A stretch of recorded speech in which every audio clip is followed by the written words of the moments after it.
भाई तेरी हाइट कितनी है? बता दो देना हाइट कितनी है?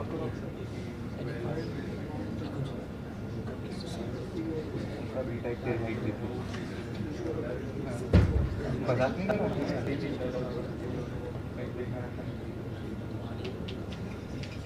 वो देख देख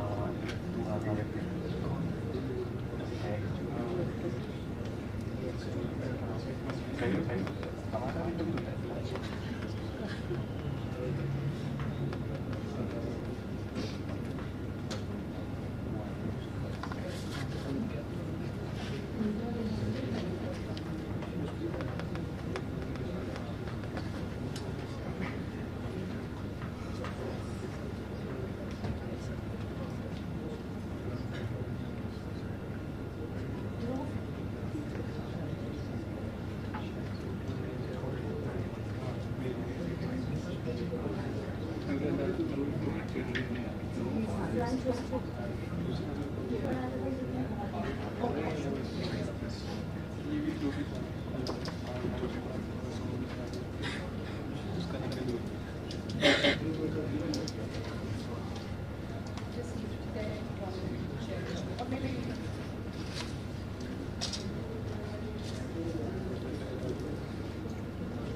पता चलेगा।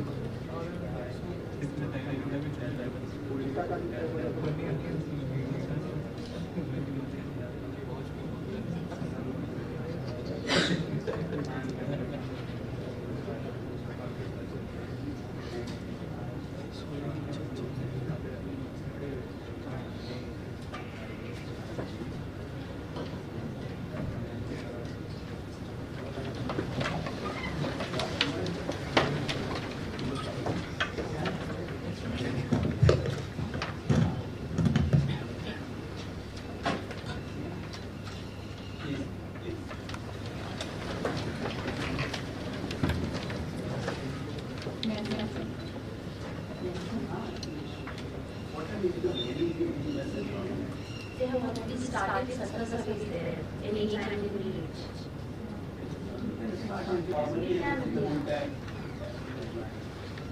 So we are just holding lighting of the lamp and felicitation card. Youth is the energy of the nation, the future of a country.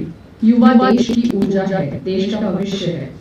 And this is what builds the ethos of today's brainstorming session on future of work, Industry 4.0, innovation and 21st century skills. A significant initiative of the Entrepreneurship Development Institute of India, popularly known as EDII, in association with Cradle and supported by Research and Information System for Developing Countries RIS and Ministry of Youth and Sports.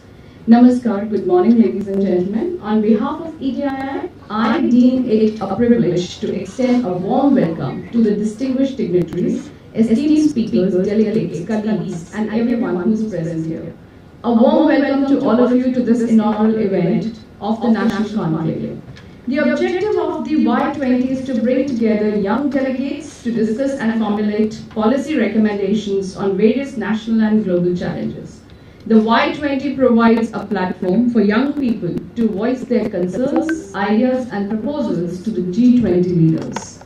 The brainstorming sessions on future of work, Industry 4.0, innovation and 21st century skills aims to create meaningful outcomes by enhancing understanding, identifying challenges, sharing best practices, fostering networking and collaboration, and producing a symposium report with actionable recommendation.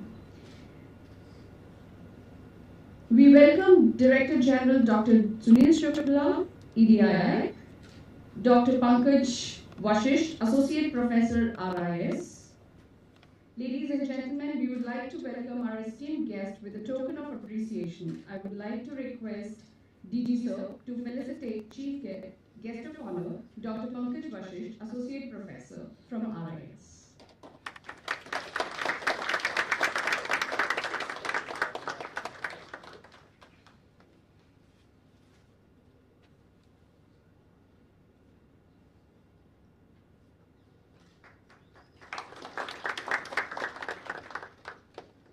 Moving forward, I would like to invite and request Dr. Vashisht to please come on the dais and address the audience.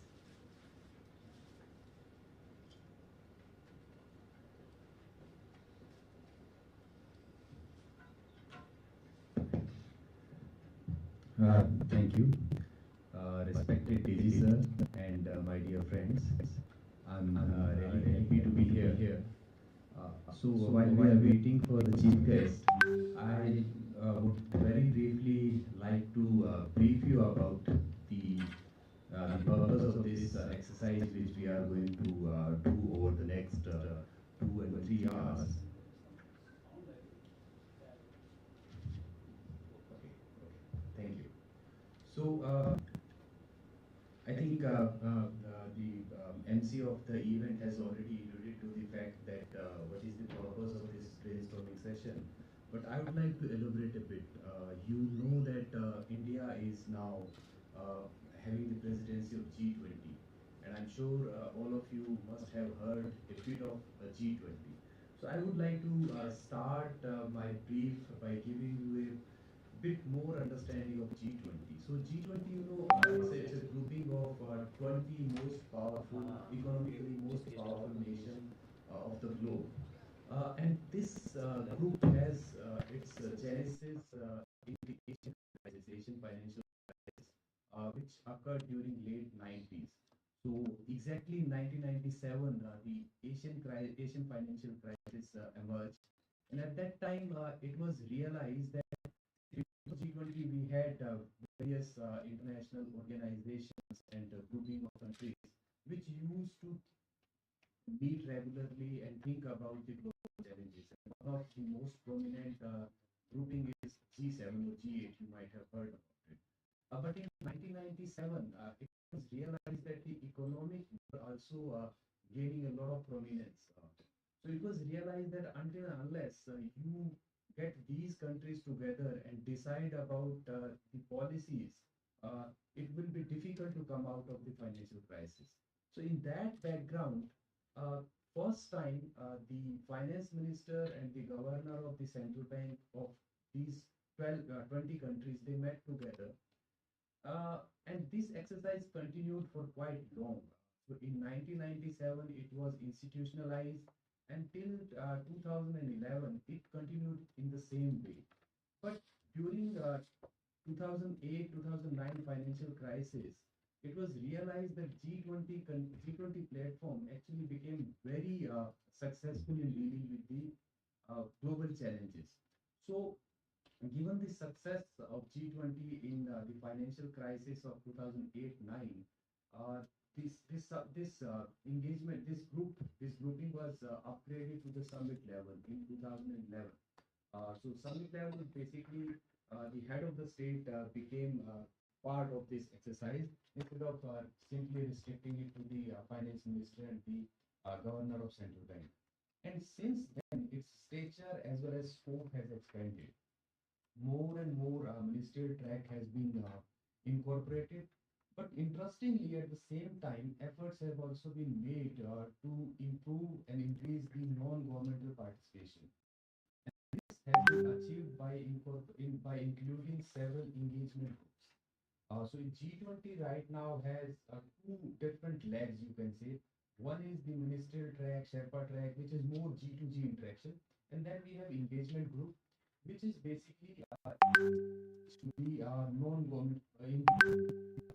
Its aim to increase the participation of non-governmental engagement.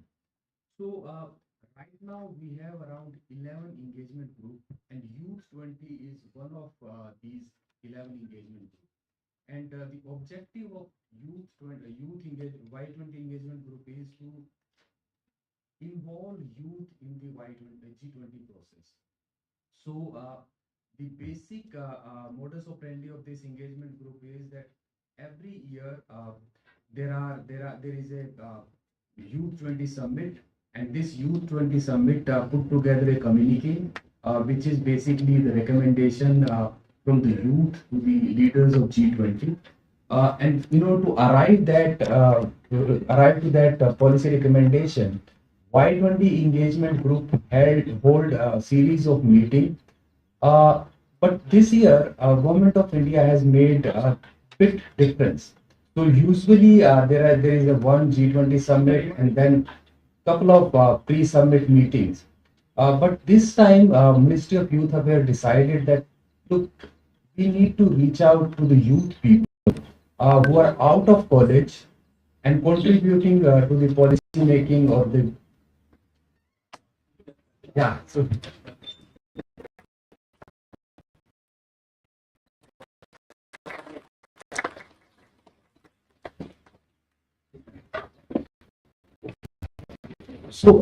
what difference Minister of Youth Affairs has tried to make this year is that instead of restricting this Y20 process to the interaction at university level and some pre-summit level interaction, Ministry has reach out to youth, young professional, entrepreneur to hear their voice, because see, there are various challenges which globe is facing. Like one of the challenges is the future of work. We know that due to the innovation and growing use of robotics and other technologies, there's a concern that we may end up with serious implication in the labor market, and we need the kind of skills which are required right now may not be required in future.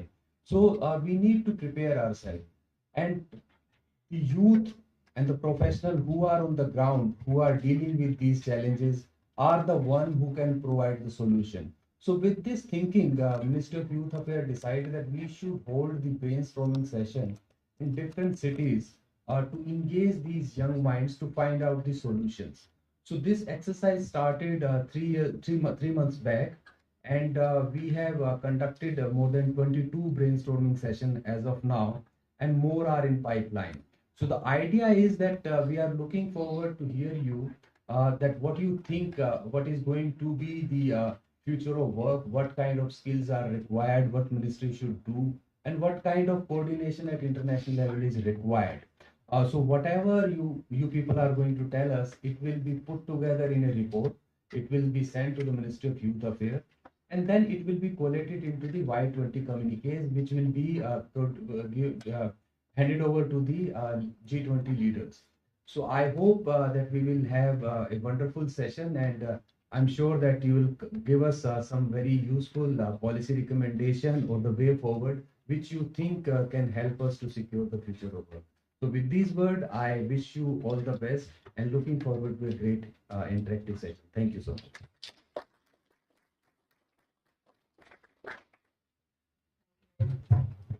Thank you very much, sir. Ladies and gentlemen, we are honored to have with us today the Honorable Mayor of Gandhinagar Municipal Corporation, Mr. Hitesh Makwanaji. We welcome you to this event, sir. Your presence indeed is a very motivational for all of us. I would now like to, before we begin anything, this is a traditional that we will initiate the proceedings of this inaugural event by invoking the Almighty. I request the honorable dignitaries.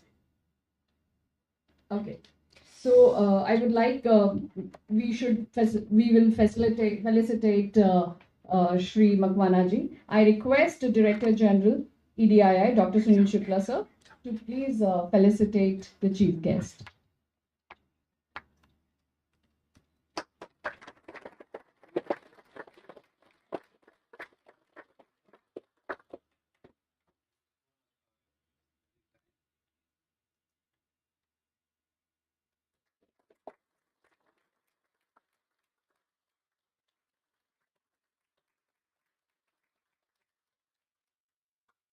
I would now like to request the honorable dignitaries seated on the dais to kindly proceed with the lighting the auspicious lamp.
May I now invite Dr. Sunil Shukla, DG EDII, to address the gathering, please.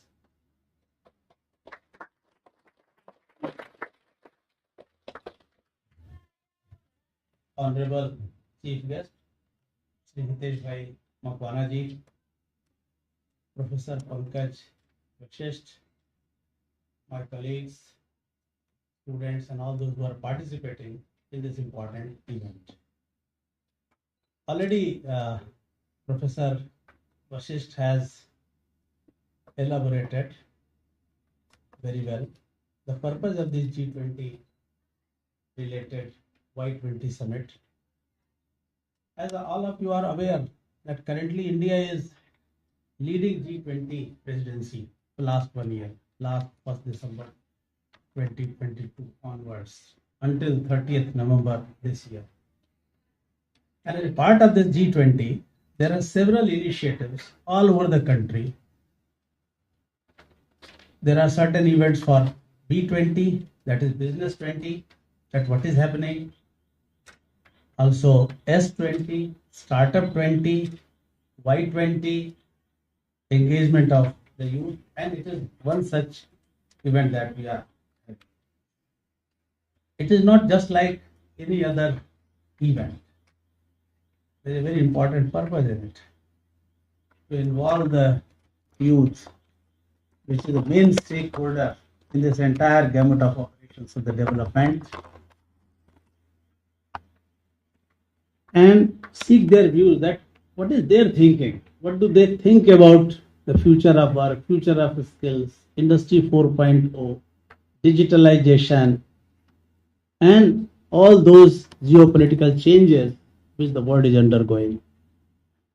EDI is privileged to be associated with this.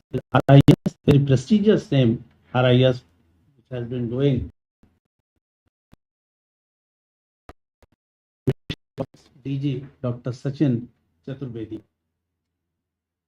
We have conducted together few workshops. We are also associated with some research studies together.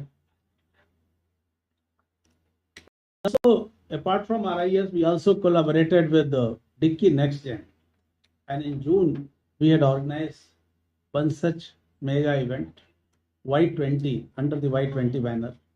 And I remember we had Ajay Kashyap, convener of Y20 Secretariat. He was here.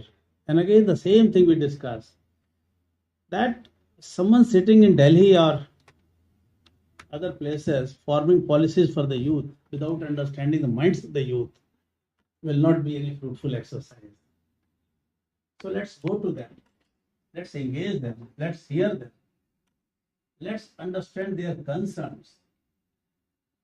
Let them have their say about what do they think about the current changes which are going on. And this is the purpose of Y20 events. And all these will be rooted to G20 Secretariat, the proper forums of Y20 Secretariat, and Ministry of Youth and Culture. I'm very happy that we are all assembled here, and our chief guest, he himself is an icon of youth spirit, you can see. And I was just checking everything. This is the fourth event that he is participating since morning. Incredible. Thank you so much. मुझे शुरू किया होगा आपने, लेकिन ये चौथा event है लगभग समय पर. We just started. तो ये बड़ी बात है. यही स्पिरिट हमको चाहिए कि भाई, otherwise he had option of saying no to others. I think its importance is here, and I'm sure that you will be able to take advantage of his presence, listen to him, also exchange your views, network, and this networking must continue. It shouldn't only confine to today's event, but it must continue, and let governments hear what our youth think about the changes, about their future, about stakeholders, all those issues of importance. And I join Dr. Vashisht in wishing you all the best for this interactive event. All the best. Thank you very much.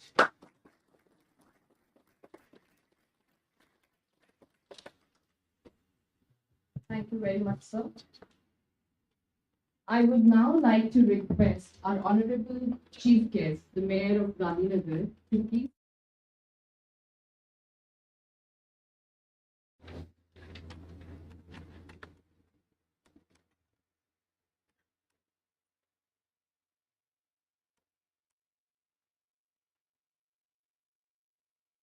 Bharat माता की, भारत माता की.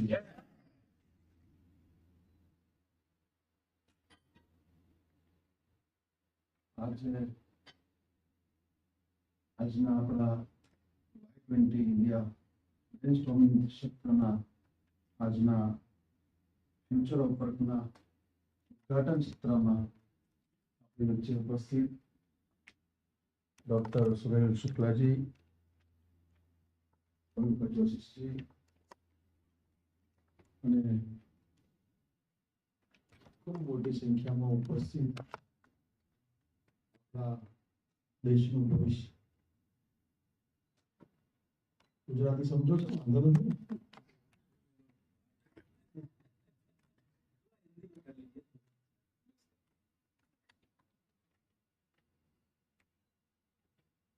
Sir ने बोला ये चौथा कार्यक्रम है आज, इसके बाद और चार कार्यक्रम.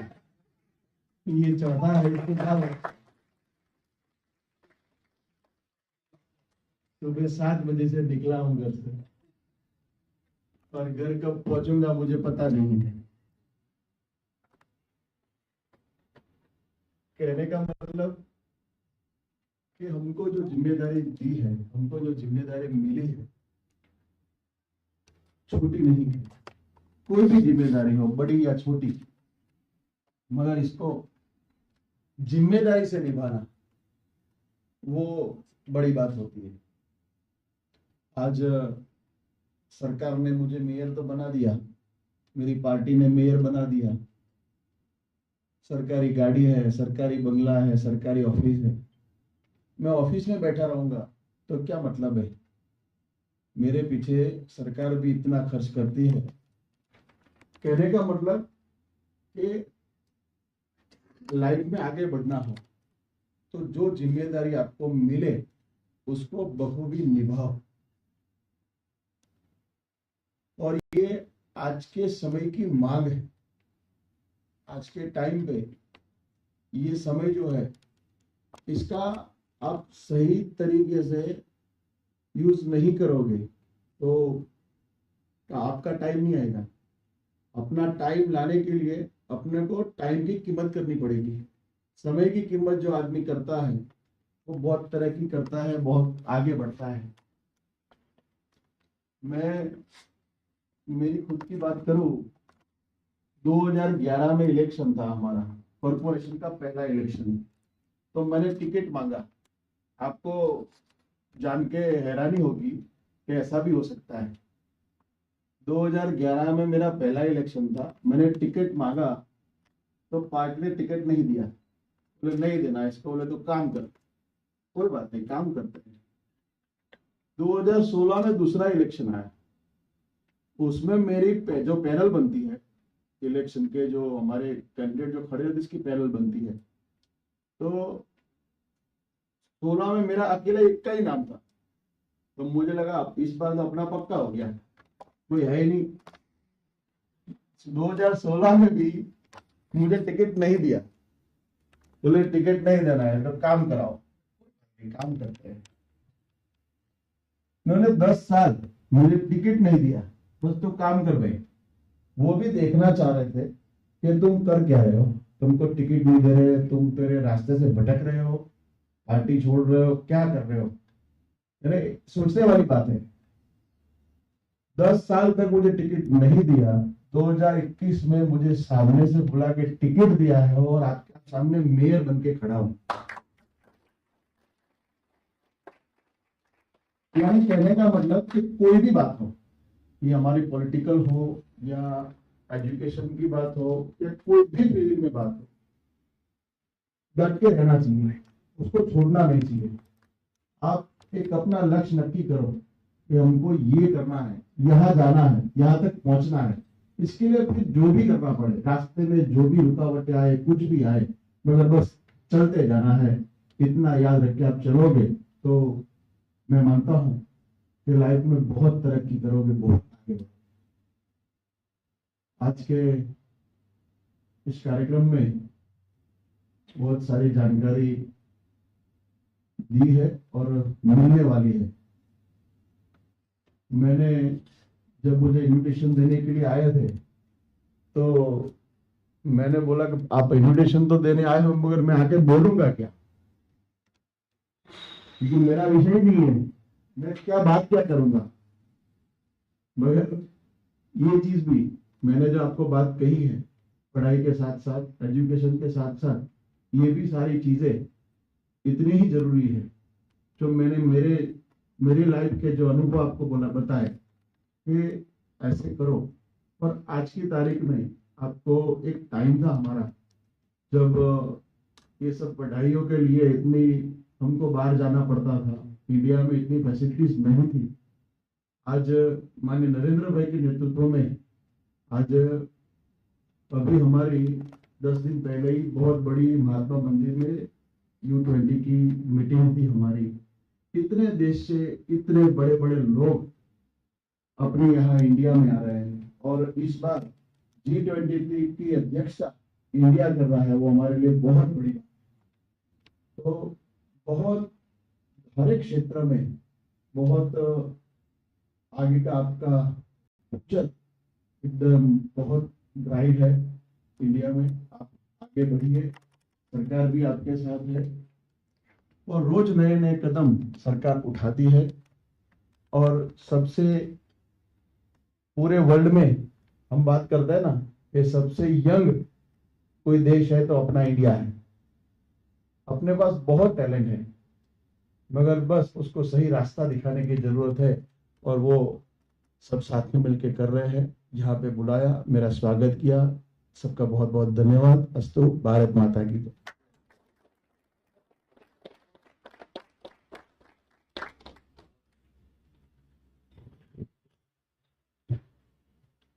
Moving on to the next segment, I would like to extend my gratitude to the Honorable Chief Guest for sparing his valuable time and his words of wisdom. I thank DG Sir Dr. Shukla for his constant guidance and Dr. Vashisht for actually explaining the objective why we are gathering today. Invited guests, panelists, faculty, colleagues, administrative staff, and the audience.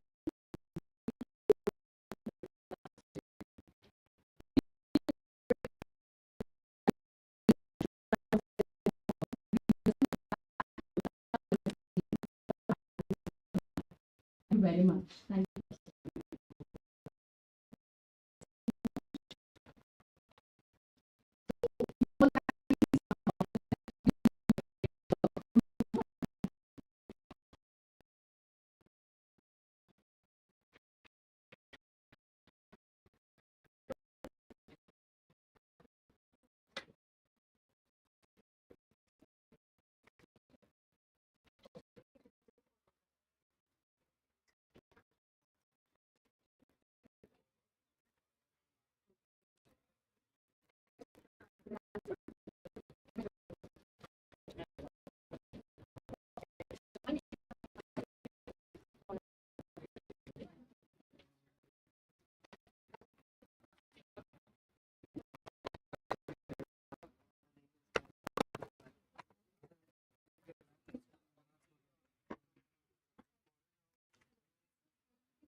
Please, on a rest. Yeah, you are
discussion to you, Niyati.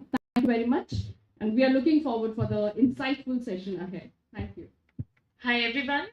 Hi, I'm Niyati. I'm from Toker Sustainable Designs. My idea is to create handcrafted luxury through sustainable mediums. Bamboo being one of the key mediums that we use. Along with me are my other co-panelists.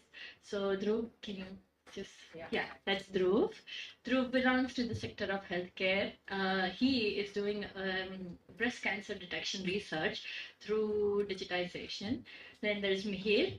Mihir's company is Agrion. Mihir works in creating drone technology and fast model. Introducing fast model to the agriculture sector. And there's Kushal. Kushal's company is Indisports, who does tracking devices through GPS and analytics. Yes. So very briefly, first I'd like one by one, I'd like you all to talk about what Industry 4.0 means for your company and what in general Industry 4.0 means, because Industry 4.0 has there's a lot of fancy words that are, associated with it. There's Internet of Things, there's cyber physical mechanisms, there's tracking, there's a lot of things, data collection that's going on. So what it means, what Industry 4.0 means for your company and maybe your sector is. Okay. Thank you, Nidhi. Good morning, all. So it is a Y20, right?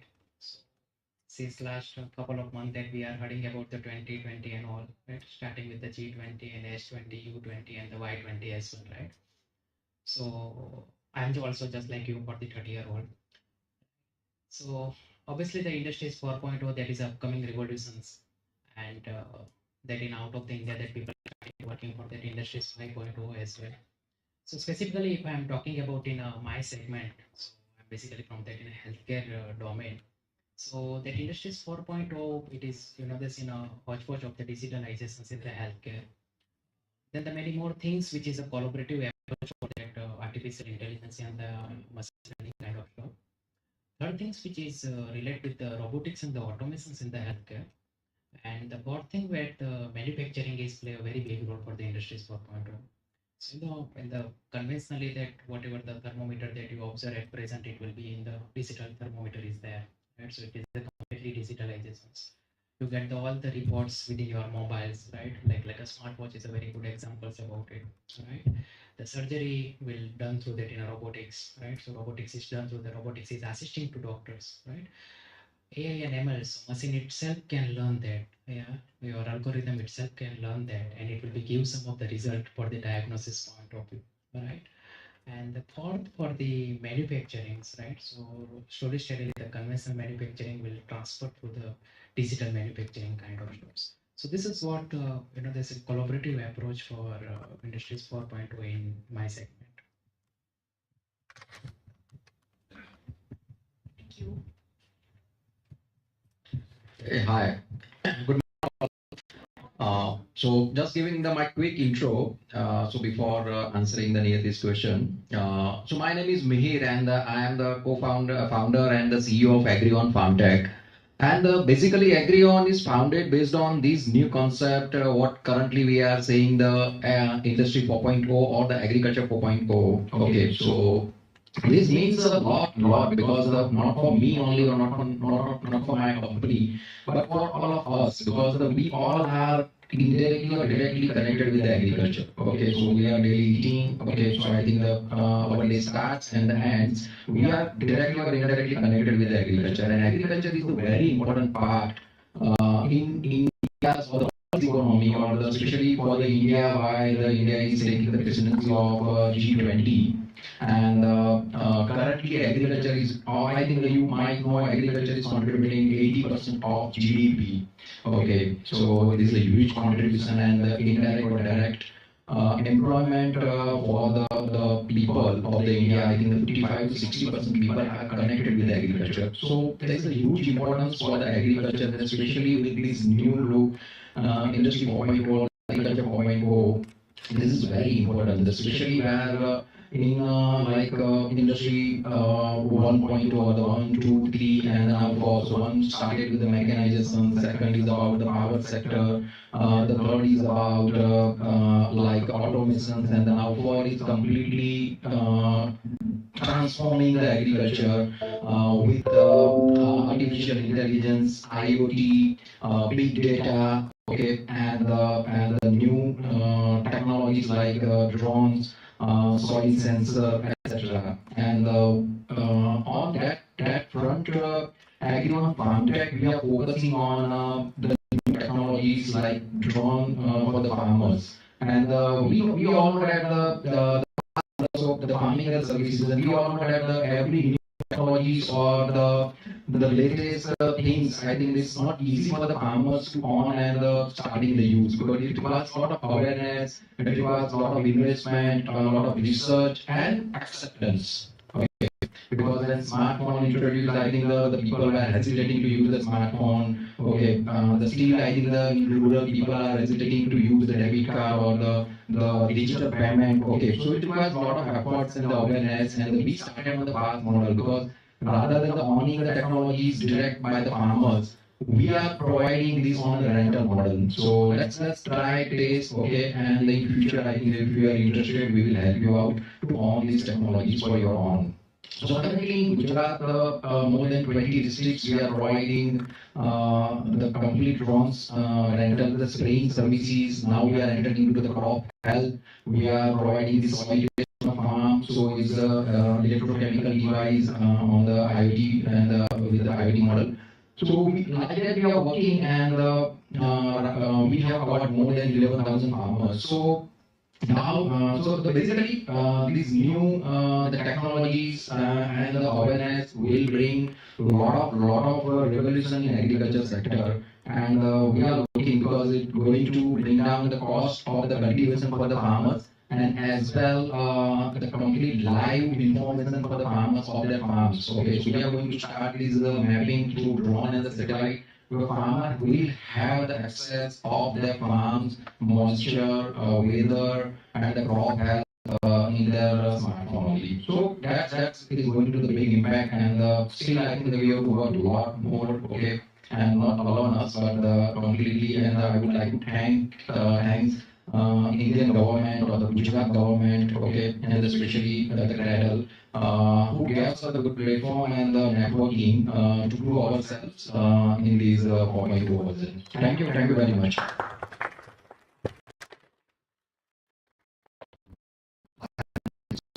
I'm the founder of Indispensable Sports, and we are into sports tech. We have developed a GPS wearable photographs. I'm just introducing a little bit. One of the tech was being used by all the international players like Messi and all of them. So whenever they are playing onto the field, their data is back to the training part of the second.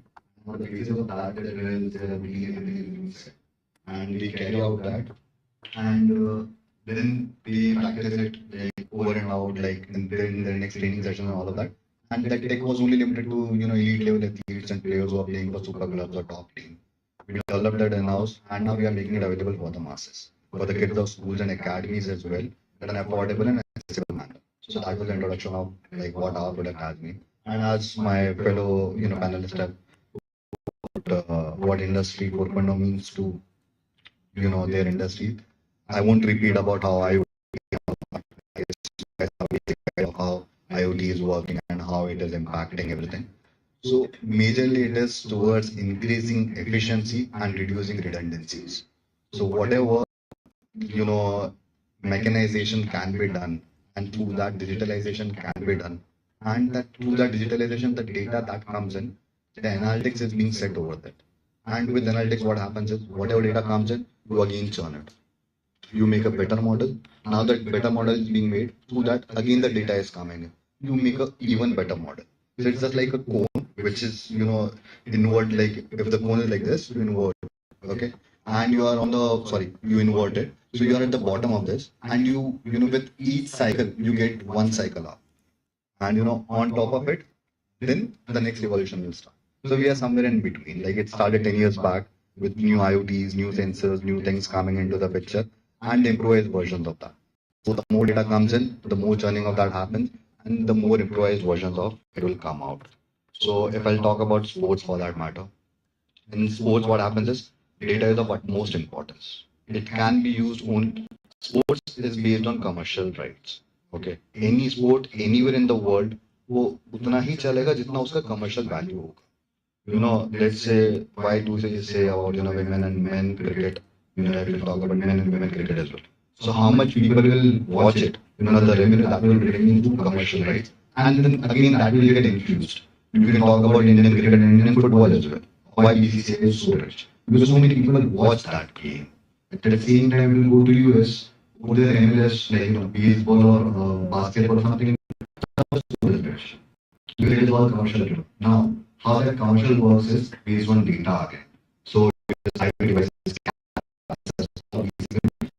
would be going, there would be camera on that batsman, and they will try to capture each and every aspect. Each image is of some value, right? So all the digitalization happens. Now that data goes in, and with the data is only three values. A, it can improve the league or the team.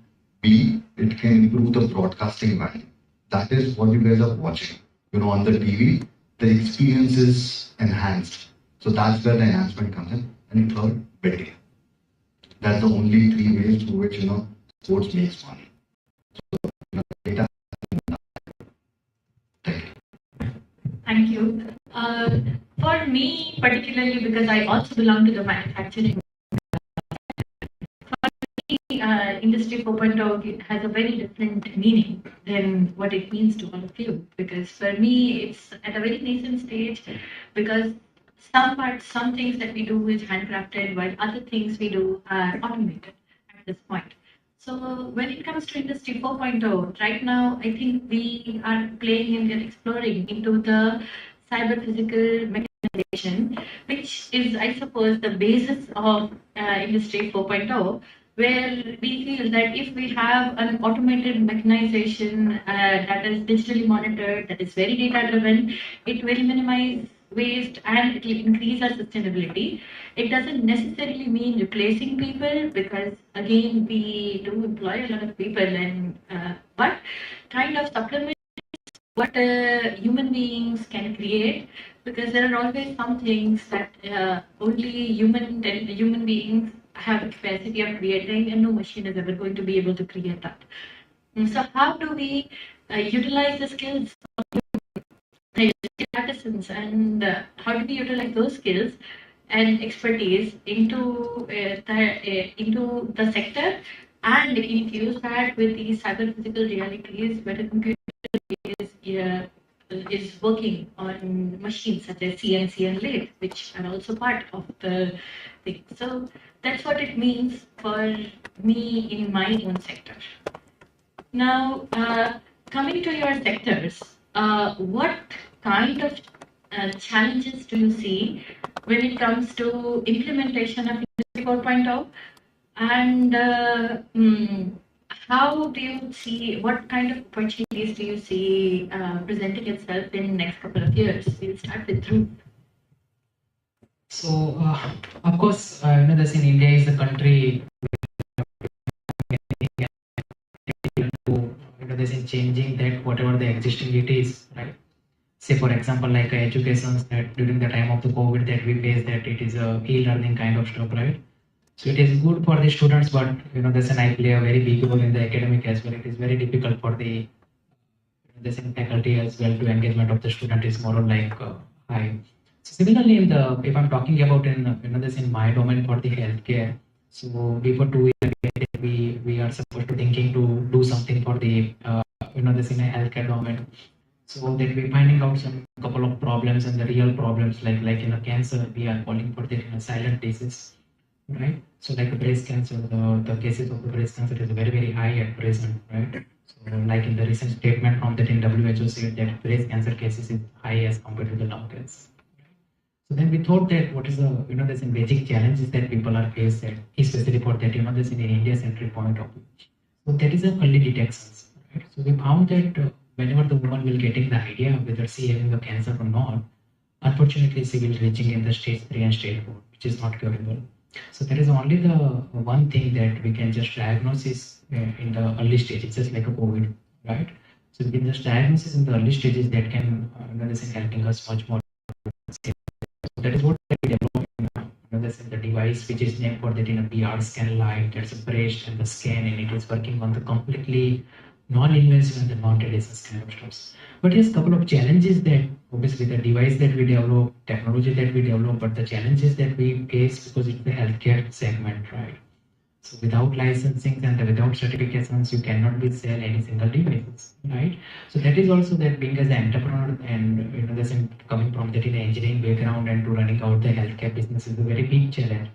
Apart from that, in technical, so many other challenging obviously the financial kind of things seems to also be there, right? Because healthcare is a very costly. You cannot be put the prototypes in a market, right? It is always been the final product. So that's in the policy making, but thanks to Indian government that they are defining very well policies, right, for that in a conventions point of view.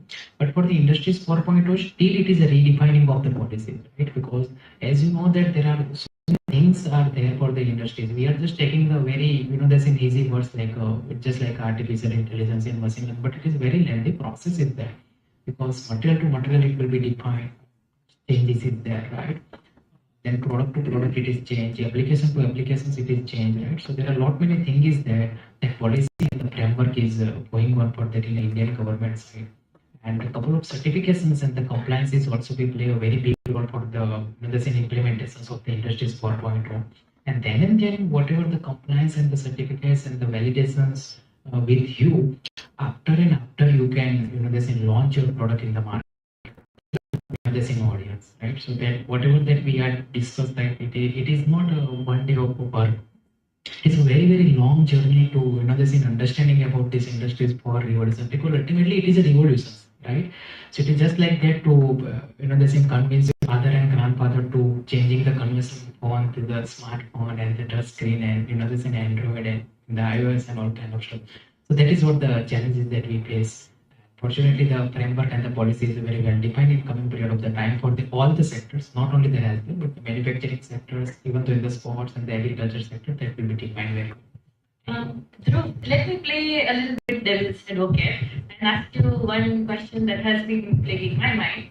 When it comes to intelligent technologies, when it comes to AI, we've always heard that the repetitive work or the drudgery that it elevates people from the drudgery of data collection, and it's great for repetitive work so that human beings can put their skills sets. Now, when it comes to the medical field, we always rely on doctors and how sharp they are, taking split-second decisions, or things can get complicated. It's a human body, so things can get complicated any minute.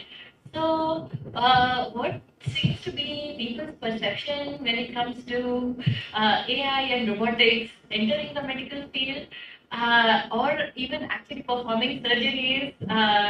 So, what challenges do you see in that, and what are the public perceptions? It is very good question. I started with the funny thoughts. So when we went to the doctor, that doctor first said, "यार, इससे तो मेरी दुकान बंद हो जाएगी," kind of stuff, right? Because I'm very well connecting with all the laboratories and all kind of stuff. If AI is then what is the role of doctor, right? We are thinking that once we are completing, like in the morning, that the same. I think the Dr. Vasisthar is rightly mentioned that it is not much more impact on the the existing people, all right? But yes, then after the slowly steadily we need to work out so many things on the awareness. We have to be explaining everything, because it is also the same like that. Whatever the example I give to changing the mobile with this in your father and grandfather, same like that in a doctor background as well, right? And even though this in doctor, sorry if someone family is belongs from the doctor, but doctor is a very rigid people, right? They are not supposed to ready to changing anything, right? Because it is a completely a streamline. Once you are entered, then we supposed to suggest you can go with that in a, instead of a receptionist, you can just go with a robotics assistant, just play the keywords, scan all kind of stuff. They are not supposed to be ready, right? Because they want the actual data. Ultimately, they need to justify his OPD charge as well, right? So there are so many things is there, but slowly steadily that some of the hospitals try to adopt things like over here in the China and the SIMS and the kind of hospitals is already adopting even though recently the Selby is adopting the technology for the robotic surgery and all, right? And the second biggest part for the data that you rightly mentioned that, right? Because data is a key part, right? Without data, we cannot be do anything. So for that, so many alternative routes that you can discuss with that in doctor, right? Even though that is also the provisions in policy, right? So there are so many committees that they are approved that, right? And then after you can go with that any of the government hospital, you can procuring the data, and then you can just putting some processing in the AI and ML kind of stuff. Thank you.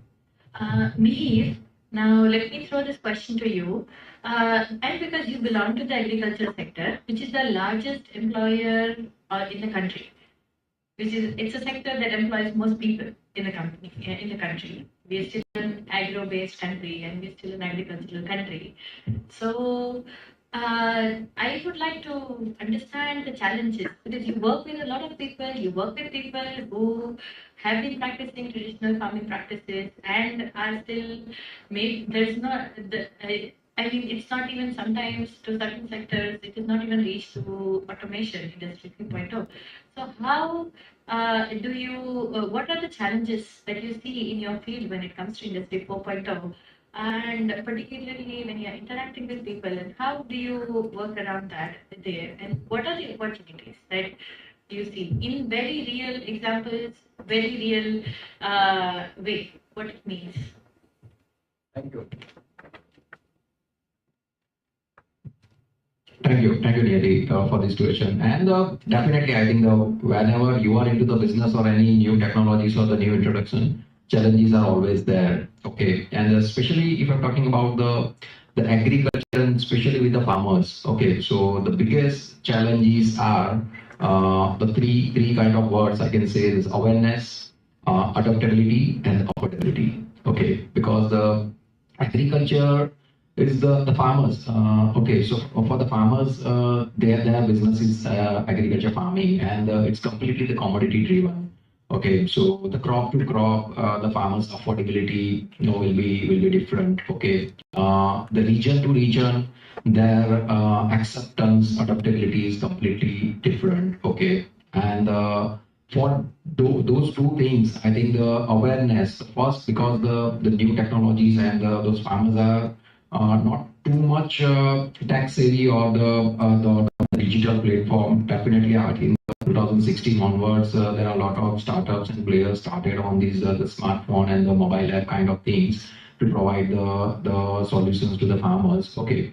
But still, I think I can say the 30 to 40% farmers across India are using the smartphone and they have that access to get their crop information and new technologies about it. So awareness is the biggest challenge, and they are situated at the rural area, remote places. Okay, and the farmers' mentality, especially about the seeing is believing. Okay, so they can't trust for this technology with these technologies. South Korea got the fantastic revolutions and got the crop yield, higher crop yield. China already is the leading country in the per acre production rate. Okay, like Australia, USA also are leading in the cotton for the per acre production area. So farmers are just hearing the listening, but they can't believe भाई यहाँ आके करके दिखाओ तो सही मानो. Okay, so simply the farmers are still we are facing lot of challenges when you are talking about drone. Possible ही नहीं है सर 10 लीटर में आप एक एकड़ कैसे कवर कर सकते हो? तो they are completely when we are talking they are completely rejecting. So we need to do that lot of demonstration activities, awareness programs, farmers meetings. Okay, and for that we need to allocate a lot of budget on the marketing, especially when we are talking about the agriculture, the ground level field presence is most important. Okay, so without the field presence, I think it's difficult to reach the farmers right now.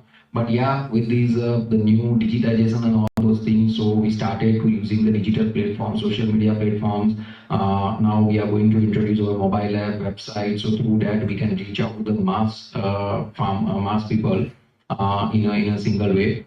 So there are a lot of challenges, especially in these three segments. And the affordability is about the commodity prices, like the farmers, what farmers are earning per crop. So if they are into the horticulture, their acceptance level is high. When they are into the vegetable, their acceptance level is medium, and when they are into the field crops like wheat, soybean, or paddy, so their technology acceptance, because they can't afford, because the commodity prices are very lower than these horticulture and the vegetable price. So the farmers are not willing to apply the new technologies, even it's giving the good results. Okay, so those are the challenges. But with that, I think we are seeking the supports, and I think that definitely government is doing that. So right now, the government of Gujarat, so we proposed the government Gujarat, and they have introduced the subsidy grant for the farmers per acre 500 rupees. The drone spray, if farmers are doing. Okay, so we are providing the drone spray services, and the government is giving the grant to farmers. So like that, their acceptance level and their affordability, those two problems will be solved. And eventually, we are seeing a lot of things where we can work on the new opportunities, like to engage more and more farmers, okay, with the help of the cooperative sectors, government sectors, and as well some small startups who are working on the ground, or who are working on some the solutions. So with these collaborative actions, we are looking for a lot of opportunities, okay, with the with the new technologies, and especially with the help of the digitizations. So yeah, so I hope I have answered these questions very well, and would like to address if any questions. I'll give you time for asking questions. So last 10-15 minutes, we'll do that. Right now, we'll just get into the matter. Okay, thanks. I'll throw the question first. Okay. So question. Now coming to you, you work in a field of sector of technology that is constantly evolving, leaps and bounds actually. Like day to day, the technology is increasing, and the older technology becomes redundant so fast. It's like changing clothes and changing fashion. So, what are the challenges do you see in your sector? How do you address that? Reshaping of the industry that happens by leaps and bounds, and what kind of opportunities do you see that? And how do you stay relevant in such a competitive market where there's constant evolution, and of course with evolution there comes a lot of capital investment as well in the technology. So yeah, I'll start. You know what he had said before. I'll go to that again. So the thing is, in sports, it can be divided into different segments. See, as I had previously said, one part is where broadcasting happens. So that is one part where the industry 4.0 or the technology is adapted super fast, because that is where the main money is flowing from. User engagement, fan engagement, giving fan experiences, play experiences, all of that. If you'll see any second or third advertisement in the country, it is of a sports person. So in that category, it is evolving super fast and is being adapted super fast as well, because it's the exchange of money that happens through that part. Now the second part comes where the grassroots, or let's say the training part, or let's say the competitive part, or the young players, or the tournaments, and all of that part happens. Over there, it doesn't happen much, because like as Mirad said, who are the people who are using it, your fathers or grandfathers. Similarly, the ones who are responsible over there are your coaches, and no one in India wants to become a coach when they are a young kid, right? If you'll ask any young kid, do you want to become a coach? They'll always say, I want to become next Sachin or Virat or whatsoever. But they would never say that I want to become the next Gary Kirsten or something like that as a coach. So all the coaches in India are majorly, I'm not saying definitely, but majorly failed sports person. Or like after achieving something, but they become a coach. So inherently, what happens at the grassroots or the younger level, not all the coaches are educated. So when you take any product or anything to them, it becomes very difficult for them to adapt. And they are a bit stubborn over there, as they said, like how the doctors are stubborn. Similarly, same is the case with the coaches. And over there, they feel it might replace them or do something. And at that level, what happens is, if you want data, you need some electronic or something, some sort of data tracking tool. And that is where the IoTs and all of those things come into picture. That's where you can track the data, work on it, and provide better results and improvements to them. So as again, like what my friend had said over here, in agriculture, when they go to the, farmers and everyone, they feel ki 10 liter mein kaisa, how you would do, how you would do the entire job. Same is with, sports as well. What happens is the adaptability is very less. It's like not first more advantage, but a first more disadvantage, because you need to create awareness, teach the market. Ki, boss, this is how it is to happen, and this is how it will help you. You can, train the parents, you can help the parents, and you can tell them, show them like how your and what your kid is like. So a lot of factors come into the picture. But yeah, in terms of broadcasting part, where fan engagement, all of those activities are there, immersive experience, AR, VR, high level is evolving at a super fast pace, and experienced and delivered also at a super fast pace. But on the other side, when it comes at the ground level, it's very difficult to implement it. So, but how do you deal with, well, you've invested so much in technology, in developing something that can become redundant like tomorrow if there's something new that comes.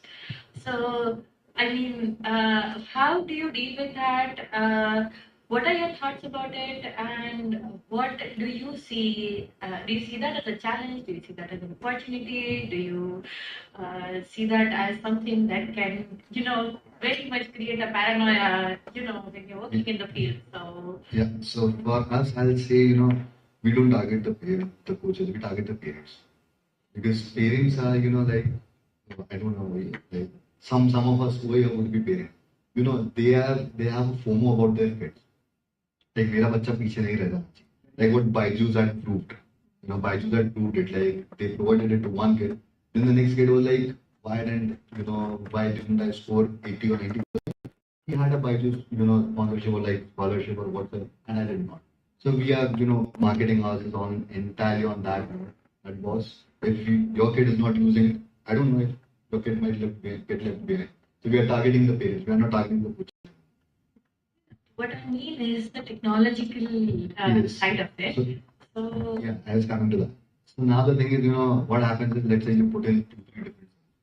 Now what happens is they are the improvised version of that which comes in, because even the sensors and everything, like it is getting so fast evolved. The new versions are coming every 6 months. Even the technology that we are working on, let's say, so I'll give you an example of that. We jump from 2G to 4G. We did not stay too much on the 3G, right? We directly jump from 2G to 4G. Similarly, in our case as well, the technology is moving too fast, and you have to move. So we also had to, get from LPS to GPS, and that too we did it in like 6 months. If you won't do, you will vanish out from the market. your answer to that is basically constantly evolving with the technology. You need to adapt.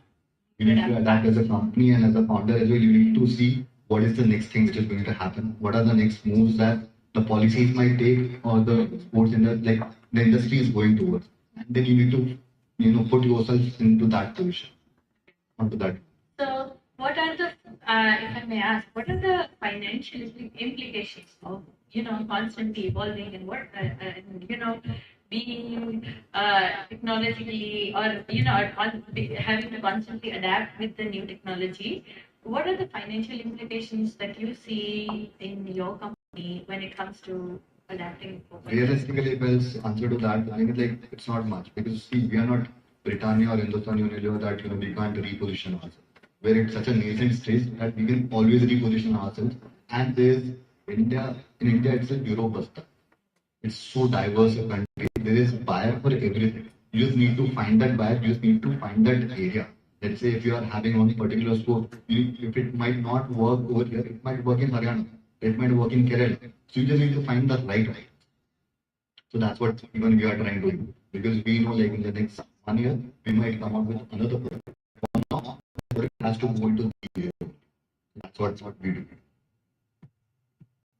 For me, again, one of the biggest challenges that I see in my sector, that I see is that I work in a region where there is no 4G. So in a region where there is no 4G, how do I adapt to Industry 4.0? While my artisans are very skilled at what they do, How do I teach them, or how do I take them on the path of digitization? And I see one of the biggest challenges that I see is that the industry keeps reshaping itself so often that for somebody, for people to adapt to digitization and then constantly keep up with the emerging trends, with the newer technologies, it gets very difficult for human beings to grasp that. Particularly if you reach a certain age, as you said, as all of you pointed out, that there's a lot of apprehension, particularly Gen X and Gen Y, there's a lot of apprehension. So how do you overcome that? How, again, there's also very real fear of digitization, putting people out of work. Being in a country that has that is now the largest population in the world and most of the youth population, how do you battle against, or how do you understand the very real fear that the labor force, the workforce has regarding digitization putting them out of work, and those fears are never unfounded as such. So I think the challenge, the one of the biggest challenges that I see in my particular sector when it comes to Industry 4.0 is how do you assimilate those fears, what it means for the labor force that India has, the largest one that is. What does digitization mean for them? What are and how do you overcome that? Should we think in, the buzzword is think value, not tech. So that it immediately talks about the value of human life, value of human skills, and that tech is not going to in theory replace the human skills, definitely. But again, with that comes who is it not going to replace? That's a big question. And what it means as a skilled artisan of yesterday and a skilled artisan of tomorrow, what it means to be that, and how would it, they be able to adapt to that or not? That seems to be one of the biggest challenges that I see in my sector when it comes to Industry 4.0. But that being said, I see that the cyber physical systems and all are definitely going to minimize the waste. Being from a field of sustainability, minimizing waste, optimizing the raw material flow, all the benefits that you can get out of Industry 4.0 and completely digitizing the mechanism, I see a lot of potential in that as well.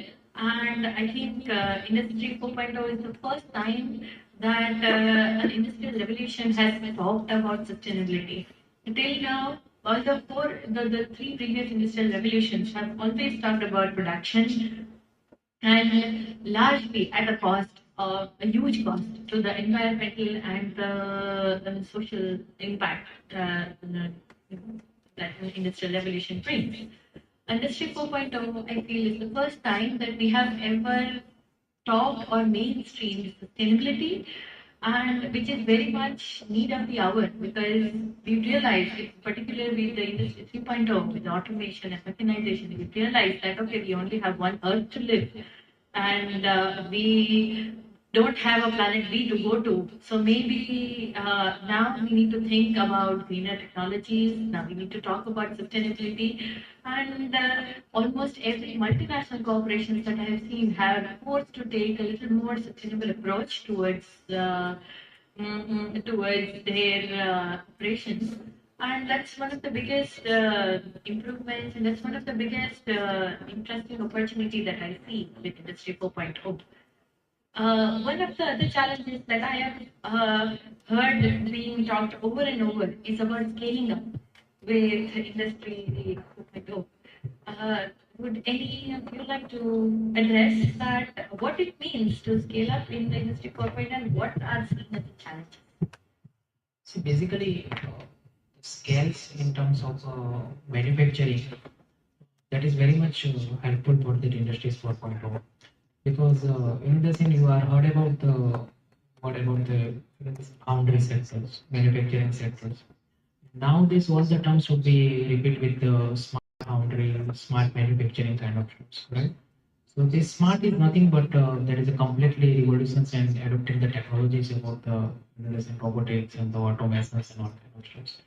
If I'm addressing these questions through one sort of examples like any of the product. So earliest what happened that it take a long period of the time to in the designing and to do the R&D and slowly steadily some of the software is coming in the market and you'll be getting the everything before manufacturing. And now, before going to final product, you'll be getting the final prototype kind of stuff, which is called the three-dimensional printing, which is called the 3D printing. The additive manufacturing, it is called the editing, means you have to add something layer by layer, and it will be making the particular product. And believe me, guys, this additive manufacturing is one of the perfect revolutions for the industries 4.0, right? You won't believe that means in the India that still it is adopting. This is not nothing new, right? It is in the 18th century and 19th century already. We are utilizing right now as a part of this industry's 4.0, right? So ऐसा नहीं है कि भाई this is very new things and we are talking about means we change the future. It is not like that, right? So they are just utilizing of that fundamental things, right? And you won't believe that at present that 3D printing market is a very big for the additive manufacturing. It is very simple. You just design it in any software, whether it is CAD models and the SolidWorks and XYZ. You just simply convert it, whatever the this in format, like whenever you are capturing the image, it will be always have a JPG kind of stuff. This image is converting into STL. There is a stereolithographic kind of stuff. So many people is answer might be having engineering background. And then you just put in the 3D printer within a couple of minutes to couple of hours, your products will be ready, right? And there are so many things is that like pre-processing and post-processing is also be there, right? But right now, all the 3D printed product is actually used in the industries. Like China is making so far is making the one bridge before 2 years back before COVID. So they are build up the very good 3D printed bridge, and you won't believe that having a capacity for more than 10 tons. Right? So just think on that. Some people are making the 3D printing using for the food point of view. They are making the very good like pizza. If you want, you can just make that. You want like fish topping and the cheese and all kind of stuff. They just must add green and you have to be enjoy like that, right? So this is what they in the food industry. It is not sector specific, but it's everywhere this additive manufacturing is, which is a part of this industry's 4.0 is a revolution. And now coming on the what about in the metal part, right? Now the 3D metal printing is also be available in the market, right? And fortunately, we are sitting in that particular area in the Gujarat where we have good capacity about the manufacturing, specifically for the Rajkot and the Baroda side. And lots many big industries for the manufacturing side, and they are just trying to adopting this technology. So this is what the perfect set of example about the industries 4.0, which can help to scale your business, right? Thank you. Now I would like to throw the panel open for the audience members, and I'd like to ask questions. We'll start with you first. Sir, looking at this thing, generally it is in developing countries that whenever countries are developing, agriculture sector will have service sector will have. So what do you say that agriculture will be expanding industry? So, very right questions, and always I think that type of questions arise in our mind because when as being when we are student and we are planning to select our sector, okay. But as we know, the population, okay, so population is day by day and year on is increasing. Right now we are number one, and to feed people, okay, so agriculture is only the option. Okay, so how can we feed the people? Okay, and right now. Against that, we are seeing the land holding is being divided. Okay, so the earlier lands being cultivated, okay, is very lesser than the last year or the previous years. So I think the biggest challenge of that how can we increase the productivity? Okay, and so your question is about. The agriculture will have the importance. Okay, will have a bigger sales because I can see that right now 18 to 90% GDP we are claiming it will be around 20 to 22% within a 5 to 10 years. Okay, so agriculture will play the important role. because the new technologies now, the new kind of farming, we can see hydroponics, vertical farming, okay, indoor farming. So there are the new way of the farmings are introducing. So agriculture will have the importance, okay, and like with the agriculture, pharma, okay, then the food. So those are the key sectors. I think the FMCG, those are the key sectors which will have the good ratio in the future as well.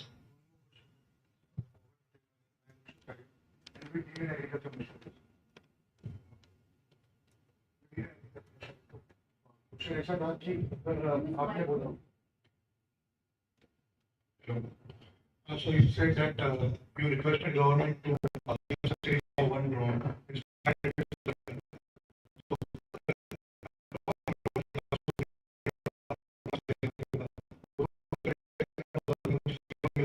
Those are used कर सकते हैं. So why should I take just one day? So it's completely a lot of things. So it's completely on the unit economics. Okay, so the game of the how what farmers is spending on the per acre spray. Okay, the per day spray, because the sprayer pumps right now. So we did this calculation, we presented to the governments, and then we convinced. Okay, so rather than the giving the subsidy on the battery sprayer, okay, or the knapsack sprayer, let's give the subsidy on days. Okay, and right now for the government nano area and these applications. Okay, so we give the calculation. It's like the farmer is purchasing the 2,000 or 2,500 bucks of sprayer pump. Okay, and it lives around the 2 years. Okay, maximum. Now he has to spend 300 rupees or 200 rupees for the per pump, because the labor, when they are hiring the labor in a farm, so per pump they are charging 20 rupees to the 50 rupees. Okay, so in acre 10 pumps are being used. Okay, so around 150 liters to 200 liters water they are using. So around you can calculate the 200 to 500 rupees labor cost they have to bear on the per acre spray, with the capex of the capex is extra. Okay, so this is purely the opex. So and with this drone, they don't have to own the drones. The agri-one team is visiting the farm and they are doing the spray. Just they have to give them medicines and preparing the dosages. So within 100 rupees acres, it is being done. Right now, initially, I think that these farmers are always rejecting and refusing us. अगर 100 rupees नहीं तो 200 rupees 100 rupees में करना है तो ठीक है, नहीं तो मैं नहीं करवाऊंगा. After seeing the results, okay, and the government is only the enabler. They are not giving the continuous subsidy or keeping the subsidy for 10 years or the 15 years. They are just helping the new technologies of the farmers to adopting or the enabling new technologies. Okay, so it will play around 2-3 years and the government will stop.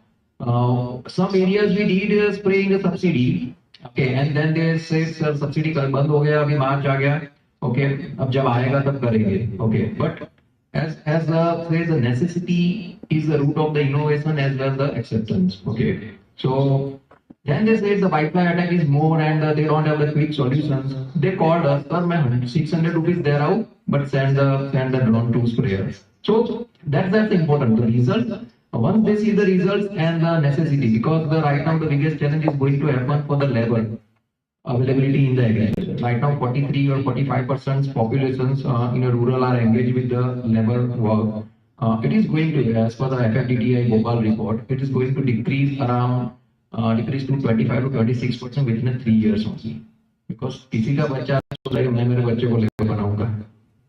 Okay, so now the automations and the mechanizations will be the solution.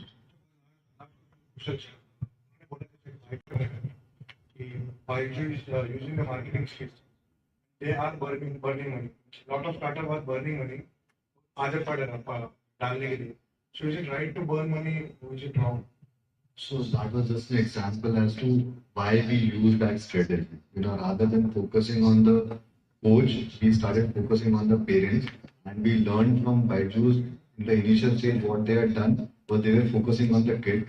किसी एक के बच्चे ने अगर जाकर के वहाँ पे उनको Byju's का जो भी उनका पैकेज होता था, they took, and if they got good marks and the other one did not, So the other kid would say, he already has that. That's why he's getting it. I'm not having it. So we started, targeting that thing. If you know what you, yeah, that's it. Not a good example. Yeah, it's not something on birth. It's just that how you use that strategy. So that's what we learned from Baidu. I'm not trying to promote what Baidu is burning on. I'm just trying to say like what I learned from them. Instead of coaches, focus on the kids. Kaushal, you said you have this gadget and sensors and all those things for the analysis. So who does the data analysis work? Your company or your company? So you could, let's say, if a student wants to buy the gadget or whatever it is. So you have some AI-based model for analyzing everything. Yes. And then how you deliver the data to the student? Everything is automated. We just need to have our app and the unit, the device. Are the kids, are they in a position to understand the analysis? So that was our job, to make it so easy to understand for the parents and for the kids and the coaches. That's why I said like the coaches are not that educated, right, at this level.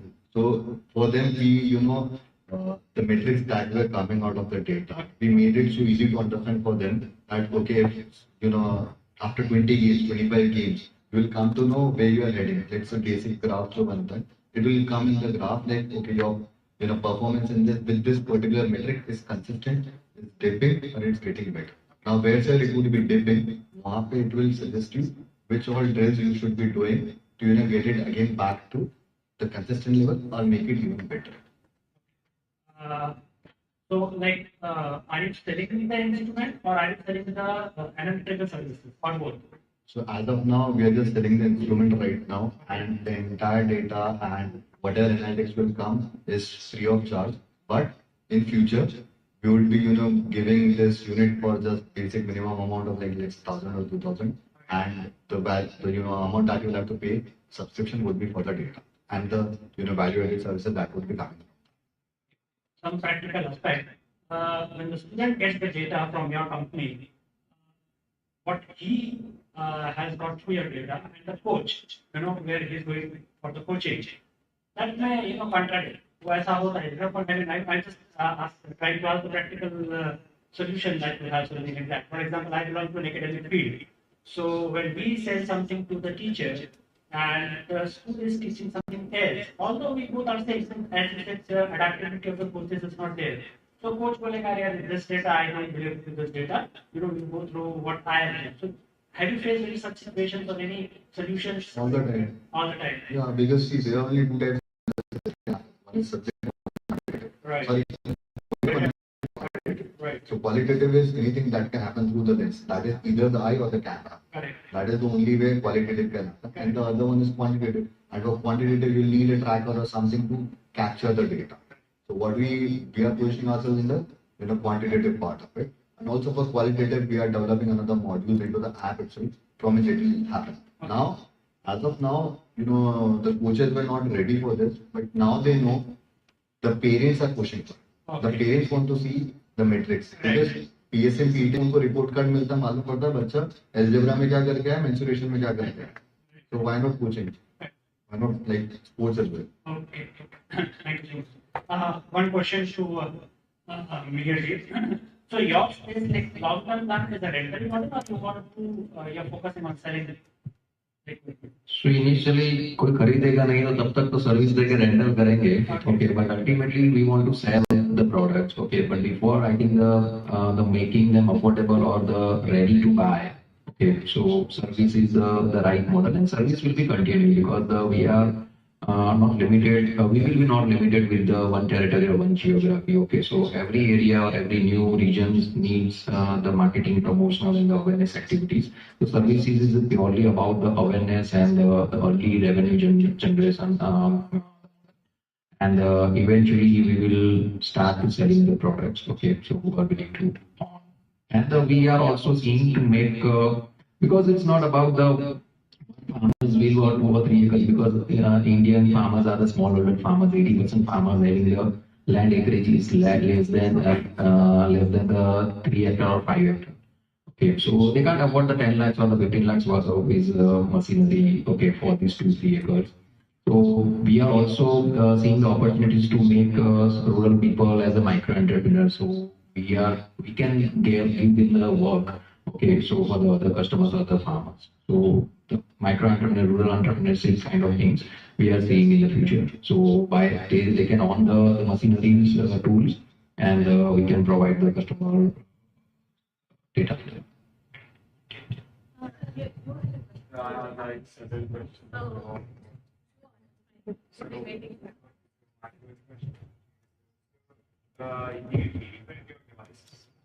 Yes, in the initial stage that we 3D print that, and it is used as a prototype. So we have to be, this doing so many things and that in a first in the 3D printed. But then at present that we are in that particular position to launching my device in the market.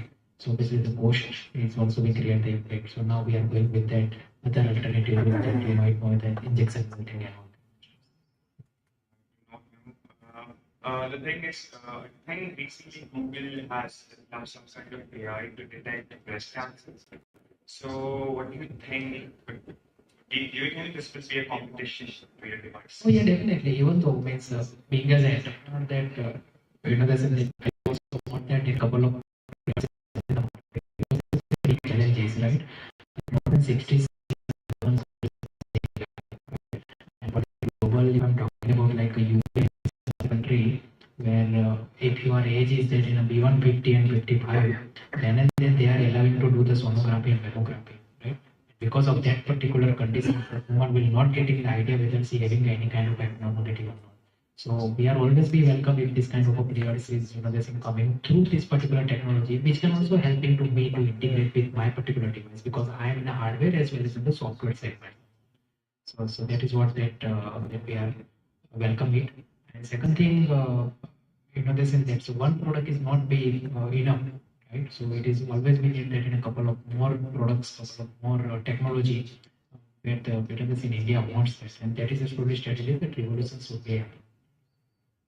So, who are your biggest competitors? Is the market?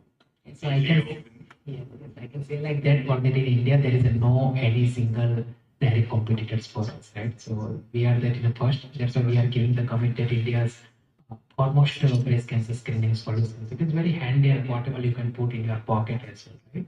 In out of the India, that couple of this company is this trying to make that like UK Life Science and some other company as well, right? But yes, that might be there. It might be for icon and good success story for me. They sold out that in 5,000, 6,000 devices, and one of the company like Siemens is acquiring that, right? So that might be possible in coming period of the time. I can also, this will be the sell my technology. And the one more that one company which is obviously the China based, but that is not in at present it isn't working. I can say thoroughly that we are the first to making this particular. Makes abstract questions for you. The first question would be like, what is your average service cost, and like how many customers do you have right now who's actually using your drone services? Sorry, you're talking about this investment or No. It's, farmers who are actually adopting the technology. So if we talk about the so in terms of the like the CAC customer acquisition cost, we can say okay, so it's very minimal when we are talking about B2C. Okay, so it's around 200 250 rupees first time. And the capex investments we do have. Okay, so we are finding some solutions over that with the help of other NBFCs as well. And sorry, second question you are asking about? How many Farmers. Yeah. So right now in Gujarat, we do have 11,000 farmers. We have served directly and indirectly through our services and the products. Okay. Especially the bigger the contribution is about one spray services, soil taste, and some agri inputs what we are providing. Your company is private limited, right? So, what are your plans? How do you vision the company? Like, you just said you want to sell the equipment. So, do you want to sell the company at what point, or you just want to make it into a very big business? So honestly, as being a Gujarati and Banya, so I am looking for making the big brand and a big company. Okay, so I have been in this industry for more than 18 years, and as an entrepreneur, I have worked a lot. And the objective to start and the founding these Agro Fintech is about to create the impact. Okay, I think एक होता है कि आप ऐसा करता पैसा देख लिया. I think let's do something impact with the financial benefit. So definitely, I'm seeing making the I think the big brand and big company for the especially with the fast model with the help of the new technology. So do you plan to stay like multi-limited or like going to change that? It's right now it's difficult to answer these questions, but I think the private limited structure is the good structure for the as per the Indian business. Okay, around. Definitely, I think in future when there are the VCs or the other we can go for the IPO or the limited. So that based on the completely I think the situations and the what amount and what fund we are seeking from the private equities or from the public sector. Like two questions from yeah. So, Vishal sir, like. Yeah. You can. Yeah.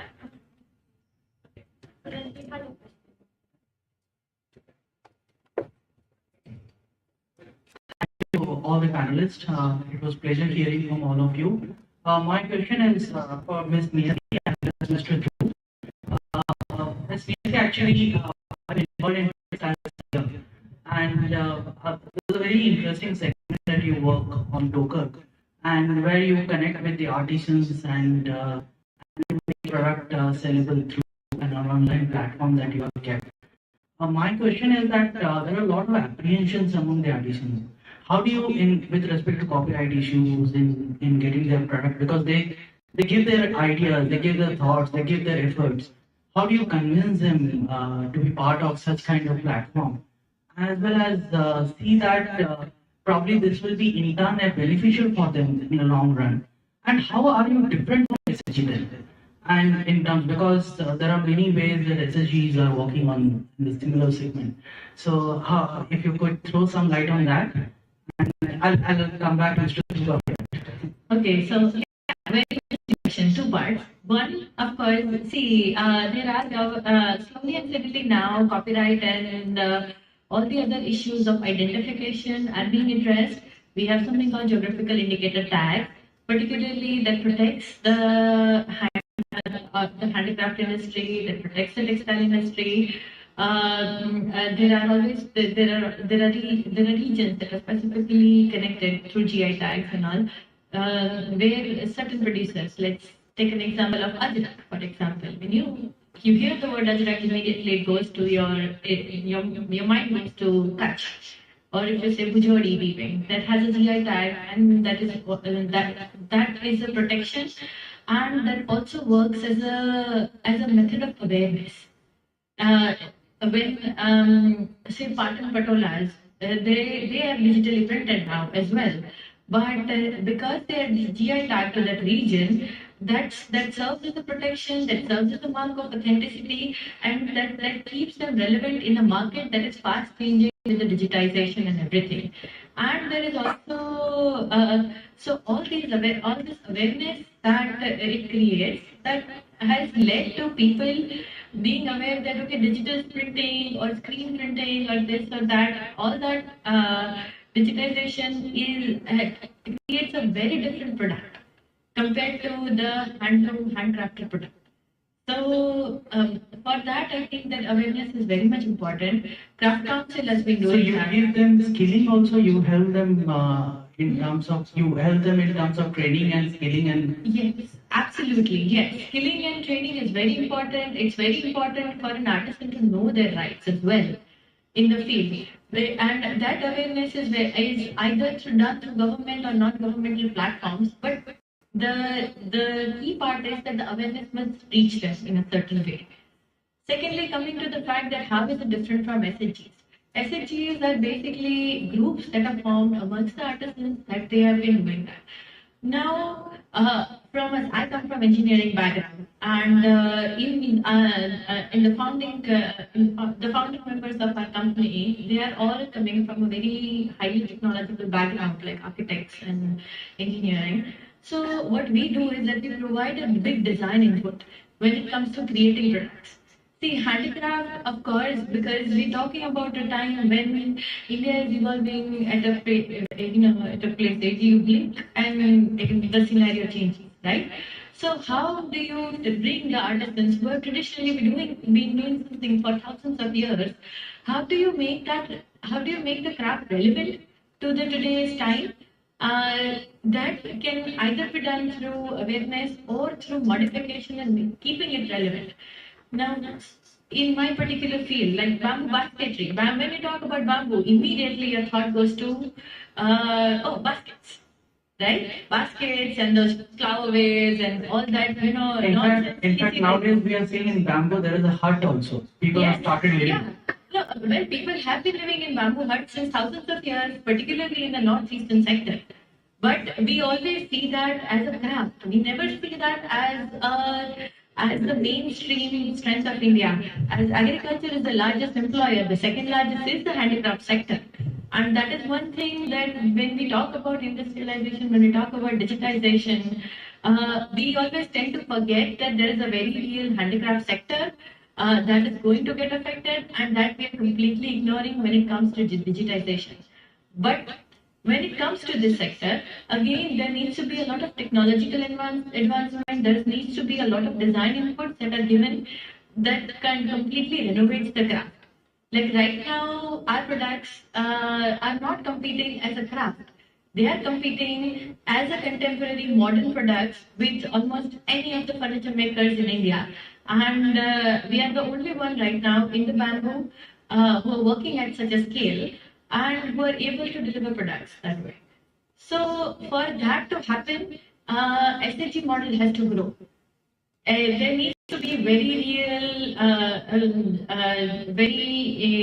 inputs basically from qualified people in the market who are ready to work with the artisans, who are ready to create a synergistic model where both the artisans handcrafted products, modern mechanization, digitization, as well as very real design inputs. They all need to synergize together to create something impactful.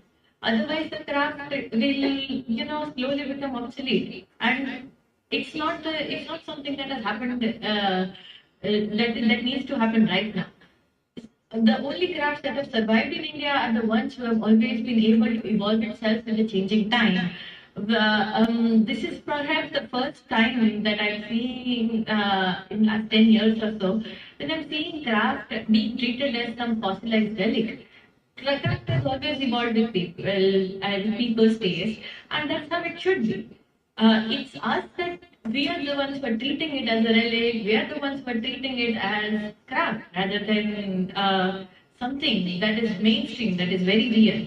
I'm sure that all of you would have at least a couple of products in their homes that are from the handicraft sector and that are being used mainstream, and that we've always done that because India lives and breathes craft.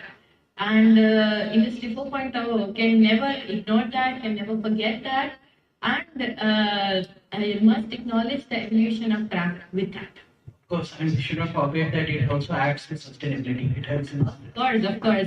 Exactly. Thank you for explaining.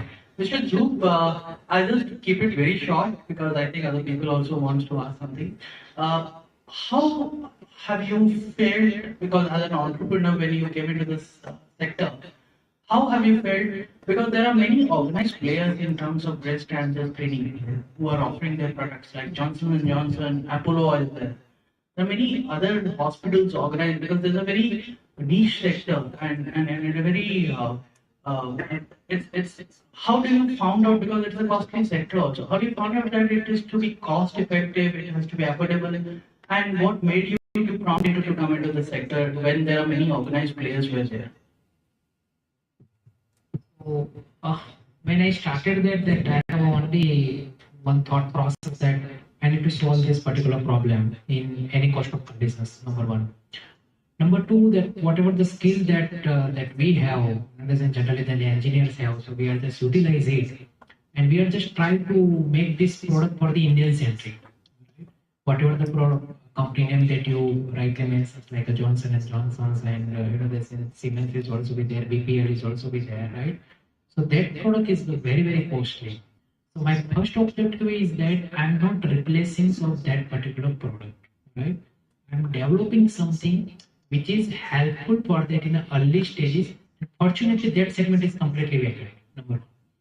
Number two, now developing it is okay, but what about in the cost point of view? Because here during the time of the COVID, that we are borrow the this is oximeter in through neighbor. So if I'm talking about that in some of the problem where it is a very so many work is pending about the awareness, how I can supposed to sustain and this is survive about it.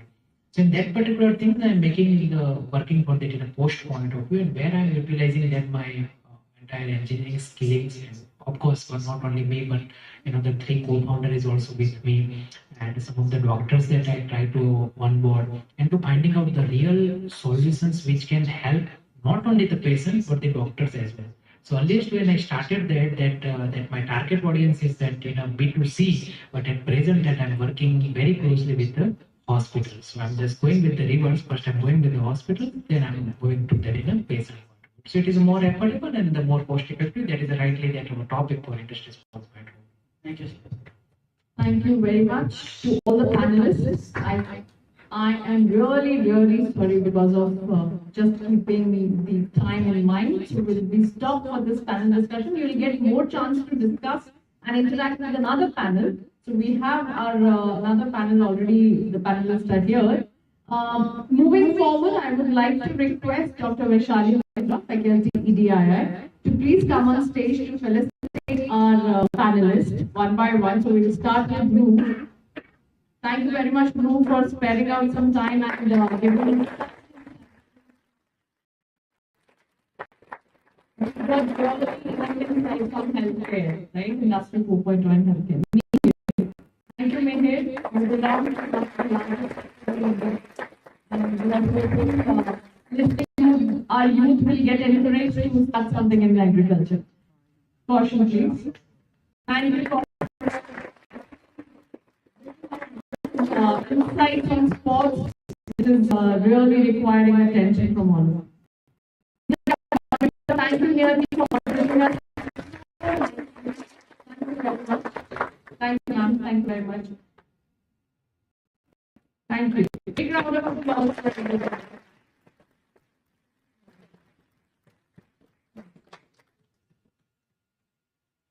Moving ahead, we have another panel, and I would like to invite the panelists on the stage one by one. So we have 4 panelists again for this session, and again the session will be on. We'll be discussing about future of work, Industry 4.0. Since the first panel has already covered what exactly Industry 4.0 is all about, what are the challenges the sectors are specifically some sectors are facing, we will be understanding from these seasoned entrepreneurs, and some of them are actually helping startups and mentoring them. So they are very relevant panelists for this discussion, where they will be throwing light on what is the gap, why these challenges are actually being faced by the industry, not only by the entrepreneurs, but they will try and cover both the ends. So I would like to invite all of them with your huge round of applause. First of all, Mr. Sanket Shah, Mr. Kenu Balavat, Mr. Abhishek Jain, and Mr. Arjun. We are considering this, I would like to throw some light what these people actually are, from what expertise they are bringing. Keyur is the co-founder and CEO for solving frontline skill gaps. This is the second venture and his expertise is in digital transformation, extended reality and business transformation. We have Sanket with us. He is a founder of Cognizant Ventures, investment banker who also turned as an entrepreneur, with one health tech and other in supply chain ecosystem. We have Sunny, who is the moderator as well. He is a director, Strawberry Enterprise Private Limited, techno-commercial, background 17 plus years in AI, IoT, computer vision, education industry, represented India in AI and IoT in World Economic Forum Industry 4.0 and was coined there in 2018. We have Mr. Abhishek Jain, who is the founder of NABBooks Private Limited, and the most important introduction for him will be his company is listed at SMA portal, and he's the most successful incubator mid credit. So big round of applause. Okay, I would like to hand over the panel to Dr. Arjun, please. Please. Yeah.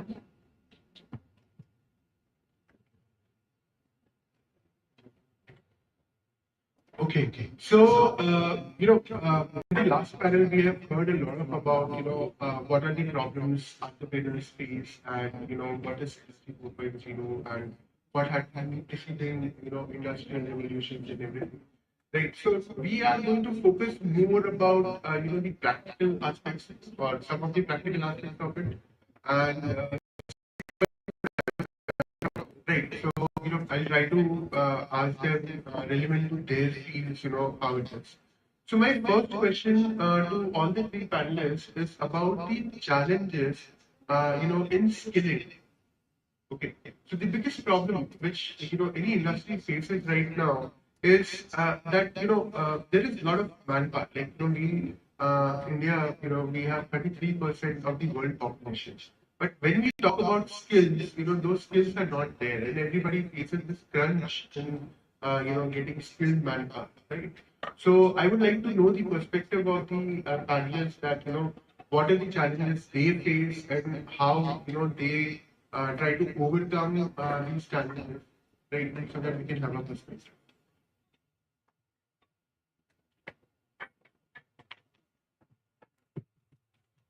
Hi, good afternoon.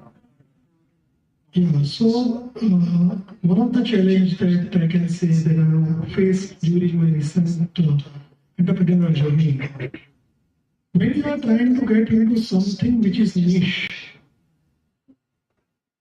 the biggest problem is either you get an expert who has got a traditional mindset, or you have got a new age mindset who doesn't have expertise of that field. Now combining these two has been the challenge. When you are trying to do something new, going and getting the regulatory approvals also with respect to new technology. For example, my venture is to deal with the human bodies. We deal with the human organs. Now, human organ, dealing with the human body, trying to create something in a 3D printed format and utilizing that. One of you has asked, was I think Drew last time, that what will happen and what is the perspective of the patients who are on the OT table, and then they know that they are not being operated by the doctor but by the robots. Right. Now I am taking one step before. As a manufacturer, while we are creating the product, we are inspected by multiple authorities. We are also supposed to get multiple regulatory approvals. And a bigger challenge is to create that production unit itself is a bigger challenge. Because combining these two mindsets, creating something new, making it available, which is approved by the law, available to the market, then market to adopt it, which includes doctors. Though they are new age, but for them also it's like ages old practices that they have been performing. Now they can improvise. There can always be a tinkering in their own practices, but there cannot be revolutionary changes. Otherwise it's difficult. So this is one of the biggest problem that as an industry we are facing. In my another venture, which is in supply chain management, same position. Now we are talking about new infrastructure happening.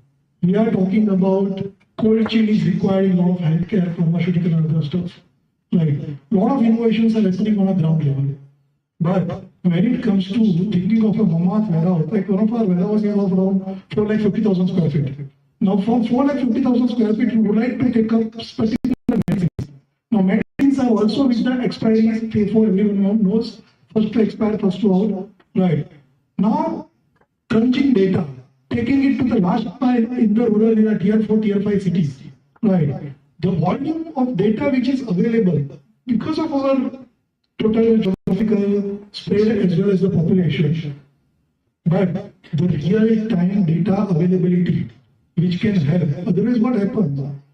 In Delhi, Gurgaon, other region, there is a vacuum. There is not available single medicine which is the need, and in southern region, the medicines are getting expired. Again, the need of a data is extremely high over here. That's why skilling people is the prime focus for any kind of new age ventures. That's what we have figured out over last few years. So very well displayed by Sanket Bhai. It reminds me of movie Nayak, where they, the guy hired, they hired one senior minister and one junior minister, right? And that's how also, they adopted in Indian government that, they have senior ministers and they have junior ministers, and senior ministers always have a lot of experience. So this is one thought process, which we all can actually gather. So now from the one of the most prominent technology perspective, which is upcoming, we have AR here, and Keul has a lot of industrial experience, significant industrial experience. So what are the challenges which you face? What I'll do is I'll quickly brief on what we do, and then there are challenges on two fronts. One is internal, and then the other is external when it comes to the end customer or the enterprise. So we are a B2B company wherein our solutions are catered to the enterprises, be it OEMs or the utility like telecom, oil and gas, power. Correct? And our solution is typically how we can improve the capability and capacity of frontline workforce. And that in turn for industries, it is more about building their productivity, reducing their downtime, reducing their training time, safety, sustainability, correct? So for us, two major things. One, the technology which we are in. The major challenge which we used to face earlier, correct? When people talk about AR, VR, or when any as in metaverse, bolo, XR, bolo, lot of names, correct? So we have been into this technology since almost 9+ years. So Pokemon Go se logo ko AR pata hoga, but we are before the Pokemon Go era. So that's where the technology comes from. But the challenge which we had to face earlier was about whenever we talk AR, VR, it is more about customer engagement, marketing, correct, or gaming. So the team members or the resources which we used to typically scout, they would be having experience only on those domains. उनको gaming के बारे में पता हुआ और उनको career भी शायद गेमिंग में ही बनाना. So then having a team or creating a solid first rock or the pillar was difficult earlier because the mindset of the people who were working on those technologies, typically Unity hota hai, Unreal Engine hota hai, there are a lot of other things, but that is only part of it. That is a core technology. उसके आगे पीछे बहुत कुछ है. So that's where the core problem was there. But what we did is we are blessed that at least in last, this is a 6-year-old company. इसके पहले का भी जो company था, that was a company which was acquired by company Square Yards. But then my team member, the core team members there, the founders, my other two co-founders and the layer below are still there with us since last 7 years, correct? So for us, the first layer is sorted. So what we have now done is we have created a training kind of a module which runs for 3 months. So wherever, and we go from interns only, as Sanket also mentioned, right? There are 2 layers. One is experience, the other is the entry level, correct? So we have seen entry level people are very agile and very adapted to the new technology. So जो 10 साल के experience वाले बंदे को structure, coding structure clear होगा, but जो नया technology है वो उसको clear नहीं है. So the guy with experience works on the product is flawless, but internal coding and structure के लिए हम नया बंदा ही लेते हैं. उसको 3 महीने का basic training and then he gets onto the role. And what we also did is we went into creating our product. So there the role of the technology became less. So the output is AR, but then the people in and around are not restricted to this technology. But this is for us one of the problem which to an extent is sorted. The major problem for us is on the other side. That is training the buyer. B2B है तो CXOs, CIOs again वो लोग 20 साल से वो company में होंगे, उनको ऐसा है कि उनको सब आता है. That's the biggest problem, how to break that myth, correct? And but again, a good part which has come in is more of the majority of the companies have started adding a layer by known as typically digital transformation. So generally a business expert of that company or a new guy who would be there in the last 3-4 years is given a assignment of digital transformation within that department.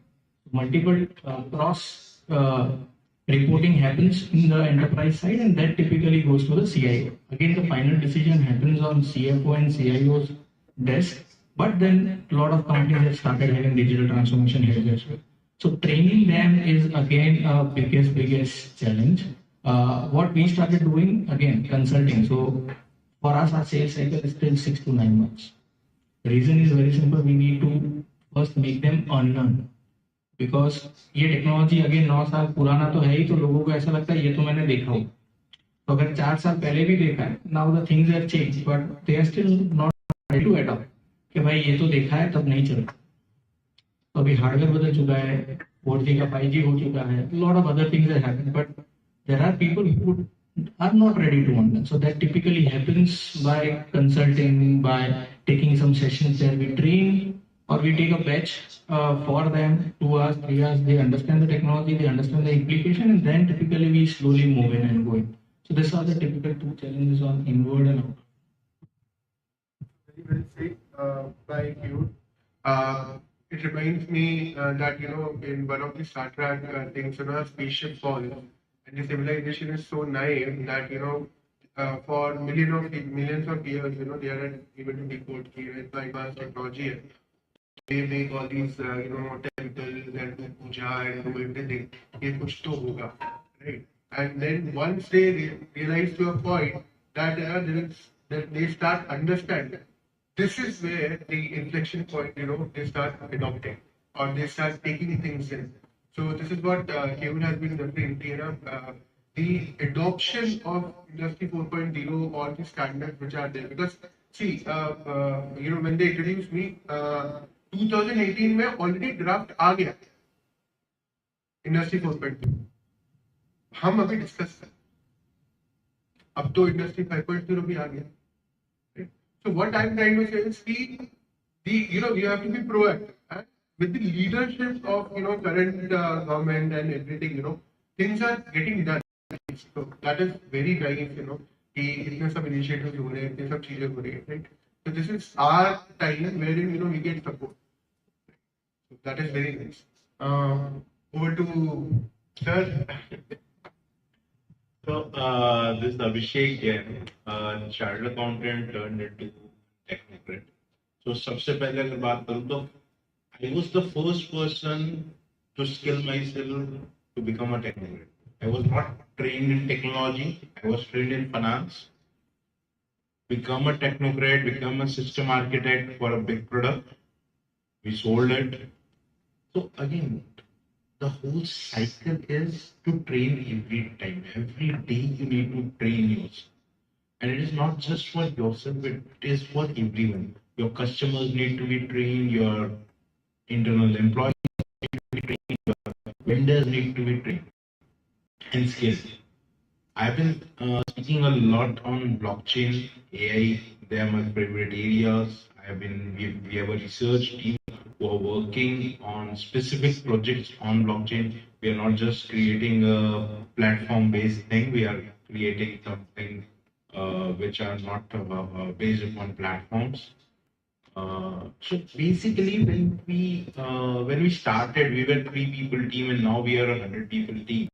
So journey from a 3 people team to a 100 people team has been like we have taken multiple entrant. So we generally take interns as our entrant in the organization.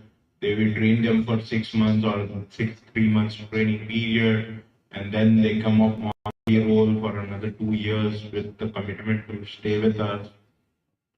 So it is not that 3 months training is done and the person, or 6 months training is done and the person is capable of doing everything. It is that he has to be nurtured by a, I wouldn't say a superior, but I would say a person who has a little more experience than him. So it is skilling of those employees which has helped us to build very unique products. And then comes the buyers again. What Keyur has been saying, he's been there in the mid market and the top market side of it. I deal with MSMEs. The toughest part is there is no departmentization in MSME. There are four brothers who will be doing everything.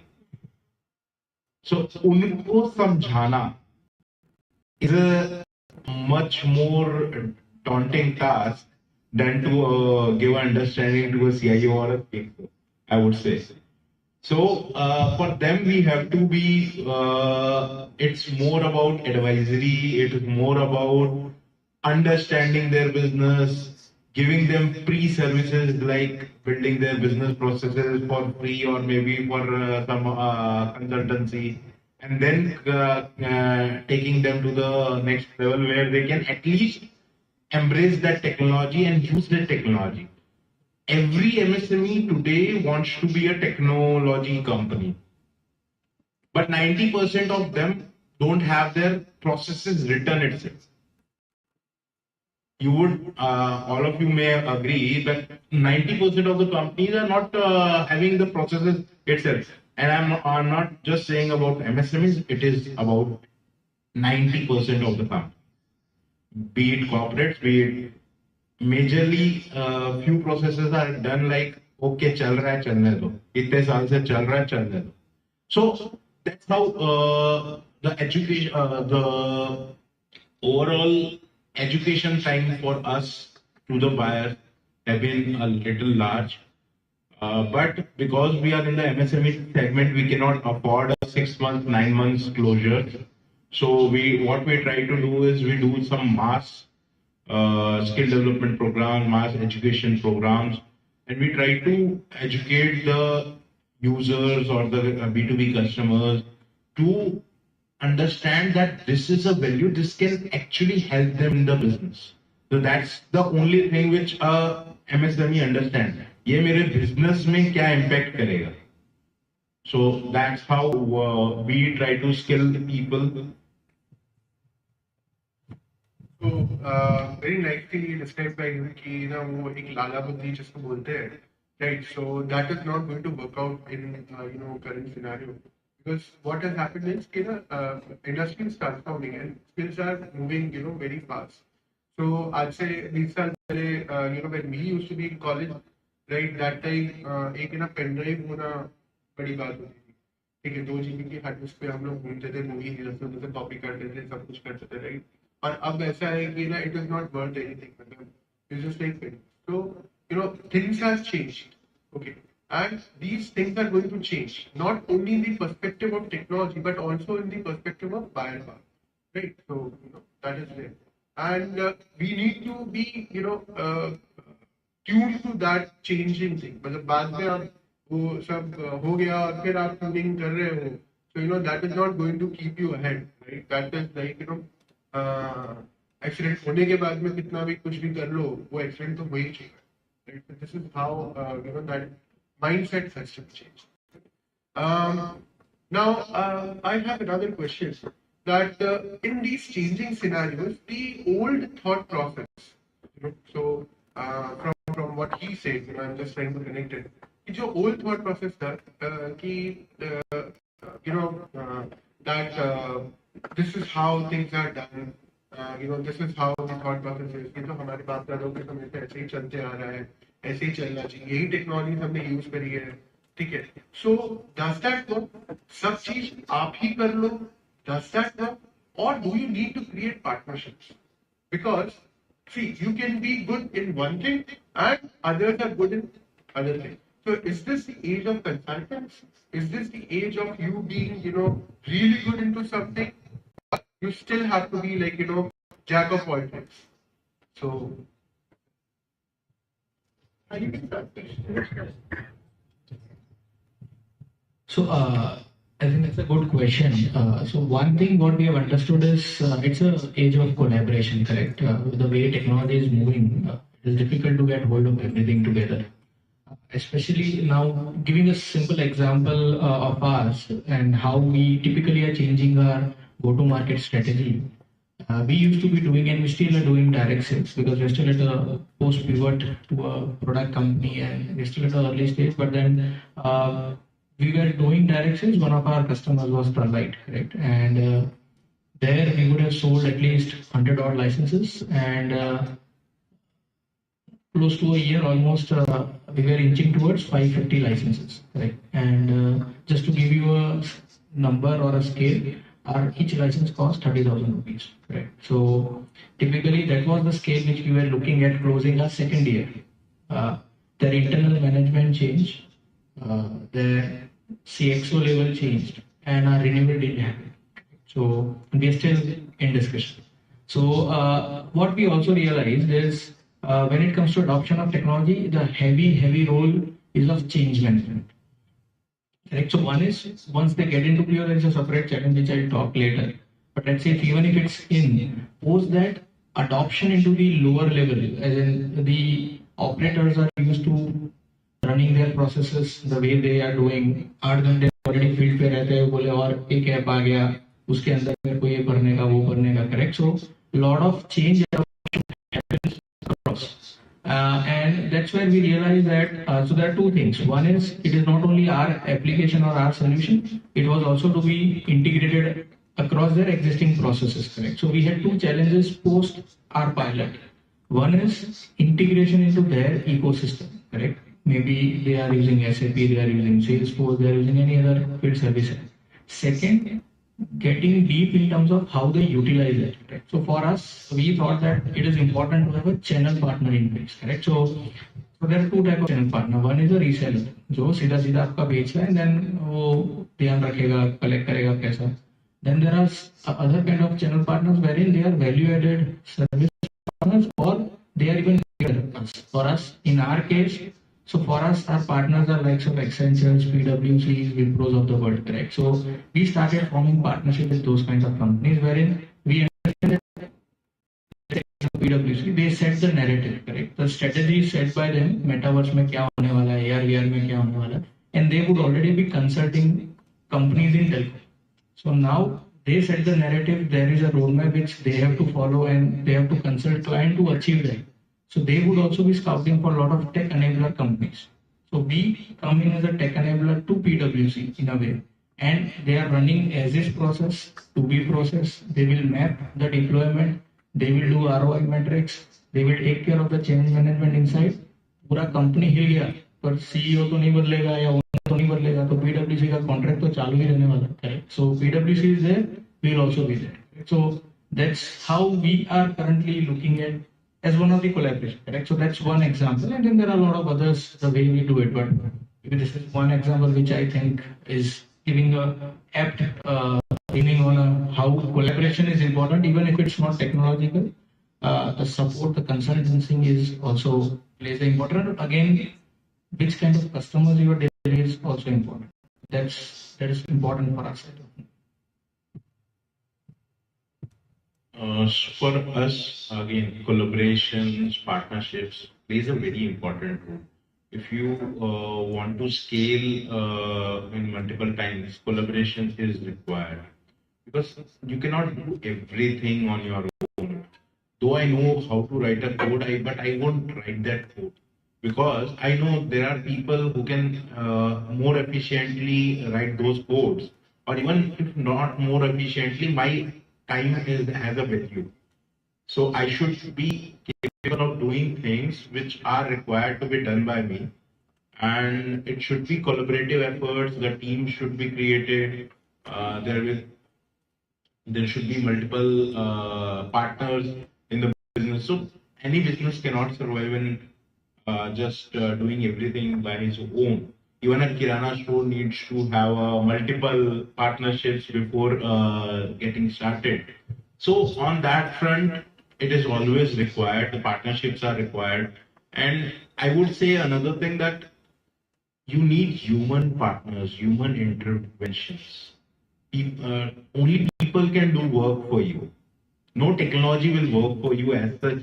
You need people to run that technology. Even if you say, okay, AI aa gaya, AI mein generative AI hai, it can do multi-layer of essay writing in a minute. You can write blogs. You can write everything on an AI. Even you don't want, you don't need to listen to us, all four people. You can just go on AI tools and just write all the required captions and get the data. But the expertise is to write those captions, prompting. Yes. So in our HR process, there is a thing which is called the internal thing. If that leads, so मेरे team में तो बहुत चिल्लाने वाली है. But we say we should know, the guy should have a knowledge of pressing enter and shift enter. You should know that the guy is having a knowledge कि उसको enter दबाना है, shift enter दबाना है. इतना knowledge होगा तो उसको बहुत कुछ हम सिखा देंगे. कोचेबिलिटी है उसके अंदर. बट अगर उसको ये नहीं पता कि एंटर दबाना है या शिफ्ट एंटर दबाना है, तो हम उसको सिखाएंगे, कितना ही सिखाएंगे, that won't help. So that is one part. So I think very well said. One important aspect which I have learned in these partnerships is, what do you want at the end of the day? Which data are you looking for? Whether that data is required on a consistent basis, whether that outcome that you require on a consistent basis, then partnership collaborations are the need. Or else, if you need one-time basis, have a right consultant, get the things done. What you want at the end of the day is going to drive your major collaborations. Without collaborations, there is no future. That is one thing for sure. Right? May it be technology collaboration, may it be human collaboration. Both are needed. Number one. Upgradation, skilling at both the levels are again needed. Now, what you want at the end of the day, that is important. With the data that you are generating through your own technology, whether it is sufficient enough to give you an insight on taking future decision making, if yes, then you can hold on, work on that, go deeper, take it forward. If not, try integrating it. You will not be able to do it after implementing it for 10 years. You need to find everything at the right time for the right purpose. Do it that way. Probably that's the way forward for any businesses nowadays, as I say.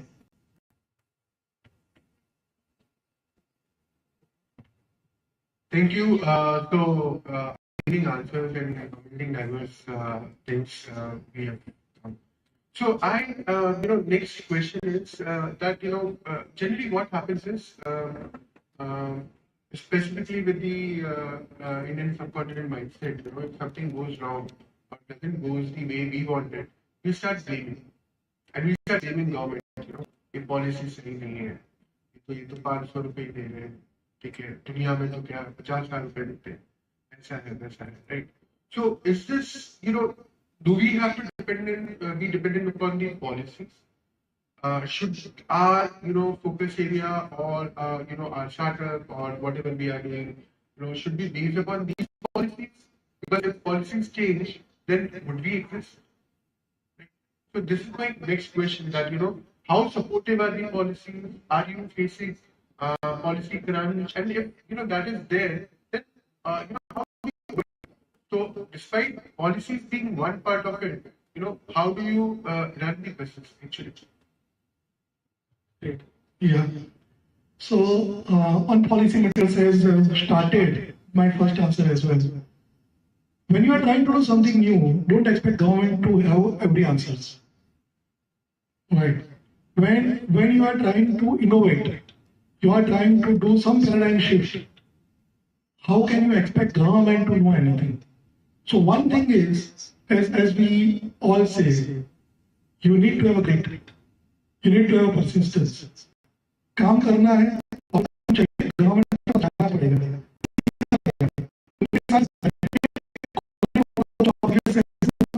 में बात हुआ, collaborative approach build up करना पड़ेगा. And then you will be in a position to help yourself. Government is willing. If you are trying to build up something which is going to create a positive impact either for economy or for people or society at large or even for environment nowadays.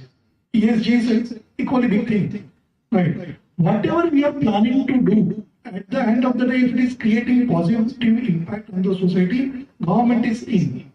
Sometimes it may take time, sometimes it may not. Sitting over here, we can always discuss कि यहाँ पे बहुत ज़्यादा time लगता है, यहाँ पे कम time लगता है. But every revolution takes its own sweet time. May it be small or big. So policies are favorable. More than policy, the mindset of the policy makers are favorable. They are interested in supporting us. In my journey, I will say, when I started my career, probably we were the first SEBI registered AII as a social venture fund. I was a venture capitalist at that time. When we did that, government didn't have any policy for that. We said, we created, they approved, and that became a norm. When we created another venture on plasma fractionation, there was no plasma fractionation happening in India. We said with government made a norm, and that worked very well. Going back, no one had heard. From morning to evening, we were roaming in this Gandhinagar, and we were asking, okay, who will give us a permission?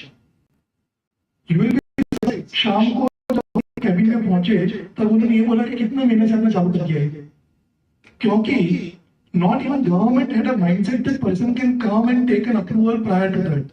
Then government took nearly 5 to 6 months. Probably that was a very decent time. I will not say that was very lengthy time. Government approval will take time because ultimately we were dealing with human organs. Right. The fourth, in which the project that I am starting right now, not a single unit is available in Asia. Now for that, when I'm going to go, I am sure that I am going to teach a lot of people. क्या करना है, कैसे करना है. But we also know the outcome. That is the need for the country. Policy is not the game stopper. If you have a mindset, you can go, you can convince, you can create right examples, you can create a right business plan, you can create a right processes, and you can get an approval. Apart from that, if I look at it generalistic aspect, policies are definitely favoring entrepreneurs nowadays. जहाँ पे policy sets है, वहाँ पे कोई problem नहीं है. If you are planning, don't think policy can become law, can become a hindrance, unless you are trying to do something which is not allowed. Smuggling करने वाले हो तो मत आना. Otherwise तो कोई problem नहीं बनेगा, for sure.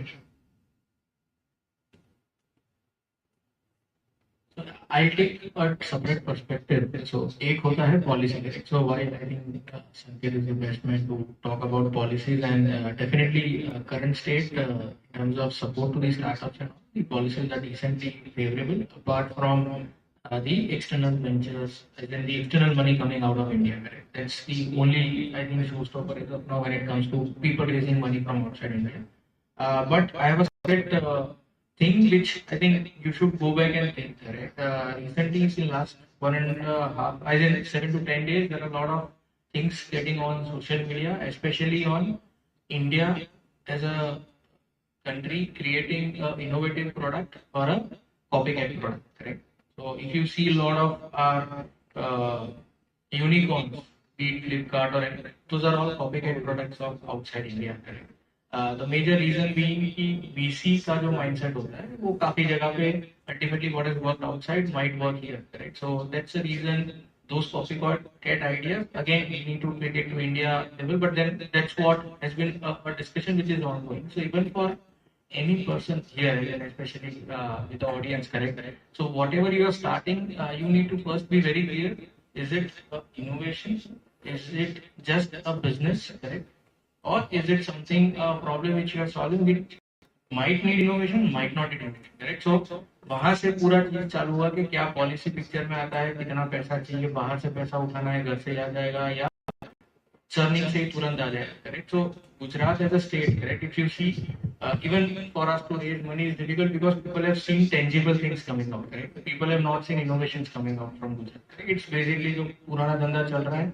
People are running out of machineries or real estate, correct, or stock market.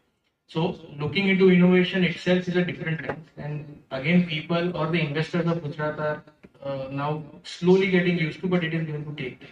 So even before you start anything, it is important for you to clear the basket in which you are supposed to fall in, and that will lead to a lot of plans. Correct? वो आप 1 साल का 3 साल का innovation है, क्योंकि sales कब आएगा वो भी पता नहीं है. तो then you will separate kind of vehicles from day one. But if it's a straightforward straightforward solution or a straightforward business to be in, then शायद आपको day one से ही शायद earning है. So I think that's an important decision to make. I diverted from the question, but then I thought that's important. So basically, when you see policies, grants, and all those benefits going in from the government, why government does that? What is the reason government is promoting things? There should be a back of the mind. You should think of that part also, because governments want to basically promote it, basically enhance the particular thing, and subsidies, grants, or even policies, favorable policies, will not stay forever. That is very clear. It cannot stay forever, because once it is staying forever, there are multiple other areas which will be hampered, be it your exports, be it your strategy, be it your nation's growth. So we have to look at it in different way. The policies, the favorable policies are made to make that particular thing a hit amongst the whole of economy. So if you say, if agriculture has been the most subsidized thing in India till now, everyone will agree with it. Solar industry, the renewable industry, has been the most rewarding industry with 90, 100%, 95% subsidies. Why it has been so? Because government had a vision, government had a particular targets which they wanted to complete. So first, you have to see what you are making, what Kev was very correct on, what kind of things you are doing. And then only you can see whether the policy can be, whether there should be any policy or not on this. When you are innovating, 90% of time on what you are innovating, no one knows. That's why it is innovation. If someone is knowing things and then you are doing innovation. So I have been doing research on blockchain. I'm also a research student with London University, where public blockchain, permissions blockchain has been my topic. Indian government till now, every time they want to build something into blockchain, every time they are looking at doing something on blockchain, though they are very negative against the cryptocurrency, then that is okay. That is their thought process. But we have to see to it whether there is particular supportive regulations. People are coming with actual ideas or not. People have to go there, sit with them, and don't discuss this platform idea. There are multiple platforms. You can utilize those platforms and make a business out of it. There is no harm in that, and there is nothing wrong in that. But if you need policy to use that platform, that is incorrect. On your, if you're doing something innovative, 100% you can go to the government. Sanket has been doing with his multiple ventures, and sit with the government, make the policy, get the policy. But after you do your stuff, it is not that you are just okay. I have this idea in my mind, and I want a policy on this. That won't happen. You have to have your own R&D into it. We have been doing R&D since 7 years in blockchain. We have not yet come close to creating a product. But we have been doing, and we are not looking at anyone to help us. Our own business is just funding it. So that happens. So that is how I guess the policy should be curated. And if you say there are multiple policies which are working for the startup ecosystem by the government, which may not run in the years to come because the ecosystem has now been very vibrant. So on that front, that's my answer. Hello. Just one small point. When we are thinking of Industry 4.0, one of the most important regulations which are yet to come for India is going to be data protection bill, which got placed before Parliament in 2019. Under the discussion, anytime it can come. But as you guys are inquisitive, if you are thinking, you are enthusiastic about this Industry 4.0, from regulatory aspect, you need to study data protection bill, and till then, GDPR is something, global data protection rights, is something that many of the tech companies and advanced tech players are following. So kindly consider these aspects. This is one thing that you can keep in mind. Thank you. So thank you so much. Amazing answers. And let me tell you my experience. So I've been attending events and I've been doing whatever.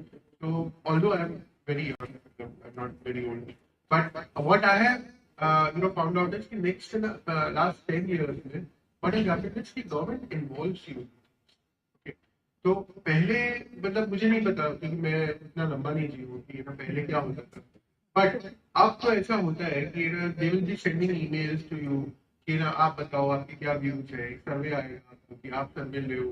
ठीक है. So lot of things have changed. Okay, so just sticking to that old thought process कि ऐसा नहीं होता है ये वो. अच्छा, आंसर कभी कभी टाइम लगता है आने में, but you have to be pushing and you have to be doing your stuff, so that is there, right? So never get swayed off कि नहीं होने वाला है या इसमें कोई पॉलिसी नहीं है, इसमें कुछ भी नहीं है. ठीक है. So things are happening and things will happen more faster once these e-governance standards and everything are in place, because government is doing a lot of stuff. And think about कि आप दुनिया की 1/3 population, 1/3 population के लिए चीज कर रहे हो. So it is going to take time. It's not so easy to manage 130-140 crore people, right? So I want to now take the discussion कि industry 4.0, ESG challenges and manpower challenges and the traditional mindset generally which we had. Right. So upon that, how what do you think exports में what can be done, or how exports because see what happens is कि हम लोग अपनी जो problem है वो कहाँ से आइडेंटिफाई करते हैं. मेरे गांव में ऐसा होता है, वो मैंने फेस किया था ना, तो वहां से मेरा एक प्रॉब्लम स्टेटमेंट आ गया. Right. So this is how generally problem statements are derived in our thought process.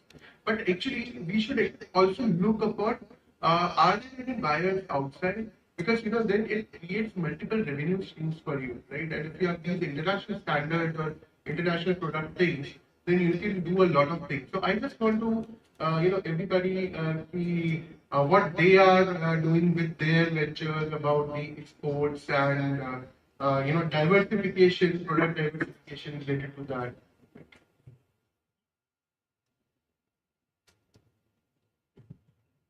So basically, when we think of a product, we always in the first prototype, we'll always think that मेरे को ये problem है, how to solve that. And then will come the research in the local areas and going to the local people, understanding their problem and creating a solution for that, or modifying our own solution for that. But over the period of time, when you have developed a very good prototype for your own region, I would say region can be a taluka, region can be a state, region can be a city, region can be a whole geographical country, or maybe a subcontinent. So once you have completed that idea, you have built that particular product, and now you want to scale, and your product first, so what we can say, the first set of beta users have said, no, this is the best product which we have. Now you should look at the global market, global scenarios, and before going into there are multiple things you need to understand. There is a global culture, global ethics, which you have to understand. Every country have a different type of culture, different type of ethic, different type of business ecosystem. So you have to understand those ecosystems. You have to understand that culture before jumping into any country and do a good R&D there. Yeah. So what do you think? ये India से global जाना चाहिए कि global से India आना चाहिए? Both sides. I would say both sides. दोनों side होना चाहिए, एक साइड होने से नहीं चलेगा. Because we live in a globally competitive world, there are multiple things which are very good in the outside India, which may work with the Indian ecosystem, and there are multiple, I would say, thousands of things which are there in India which can easily work with the Western ecosystem or the other parts of the world. So I would say it should be a two-way. Should be a two-way street. Okay, perfect. So ये एक हम लोग पहले एक point की बात करते कि ना Uber is a copy and others are copy. So what happens is कि product market fit जो होता है वो establish कर लिया है यहाँ पे. So you have a product, ठीक है? You know कि market wants that product, right? जिसमें time machine बने. तो यहाँ कितने लोगों को टाइम मशीन चाहिए? सबको चाहिए, पैसे हैं. एक ट्रैवल का 10 लाख रुपए, ठीक है, नहीं दे सकते ना. तो नहीं चाहिए सबको. This is where the whole problem comes, because your strategy or your product building hasn't happened that much. Now thinking in global terms, because see, India में क्या है कि now the consumers have lot of spending power. पहले तो नौकरियां ही नहीं होती थी. There used to be a song I used to listen कि एक नौकरी का तलबदार हूं मैं. तो 1960s they used to have this song. And आज फिर क्या हुआ कि everybody was like they started getting jobs, but वो गवर्नमेंट जॉब्स में ज्यादा प्रेफर करते थे. And lot of states still you will find this. तो ये सब क्या है कल्चरल एस्पेक्ट्स है, which you have to understand. कि Maharashtra so people want to have government jobs. Right, वो उनको प्राइवेट में आप कितना भी अच्छा आप कुछ भी ऑफर कर दो, आप उसको बोलो कि मैं तेरे को सीईओ बना रहा हूँ गूगल का, ठीक है, तो वो बोलेगा नहीं मुझे फिक्स्ड सैलरी चाहिए, घर में बैठ के शाम के 5 बजे आराम चाहिए. Right, so you have to think because if you are going to put your product there, then you'll face challenges. It doesn't matter how good your product or how advanced your product. And then now so things are changing. अब हमारे पास इतना पैसा आ गया कि हम आराम से spend कर सकते हैं. वो 500,000 रुपए के लिए हमको सोचना नहीं पड़ता, जबकि हमारे पेरेंट्स ने 5-5 रुपए के लिए ना सोचते थे. राइट, तो वो एक थॉट प्रोसेस जो है, ओके, एंड इसलिए people now are looking to make more premium products. आपने सुना होगा, आप हर किसी को बात करोगे तो एवरीबॉडी विल से कि ना हाँ मैं ये सेगमेंट में जाऊंगा और प्रीमियम प्रोडक्ट बनाऊंगा. ठीक है, कोई मास प्रोडक्ट की बात नहीं. The thought process has changed. Okay. So with that,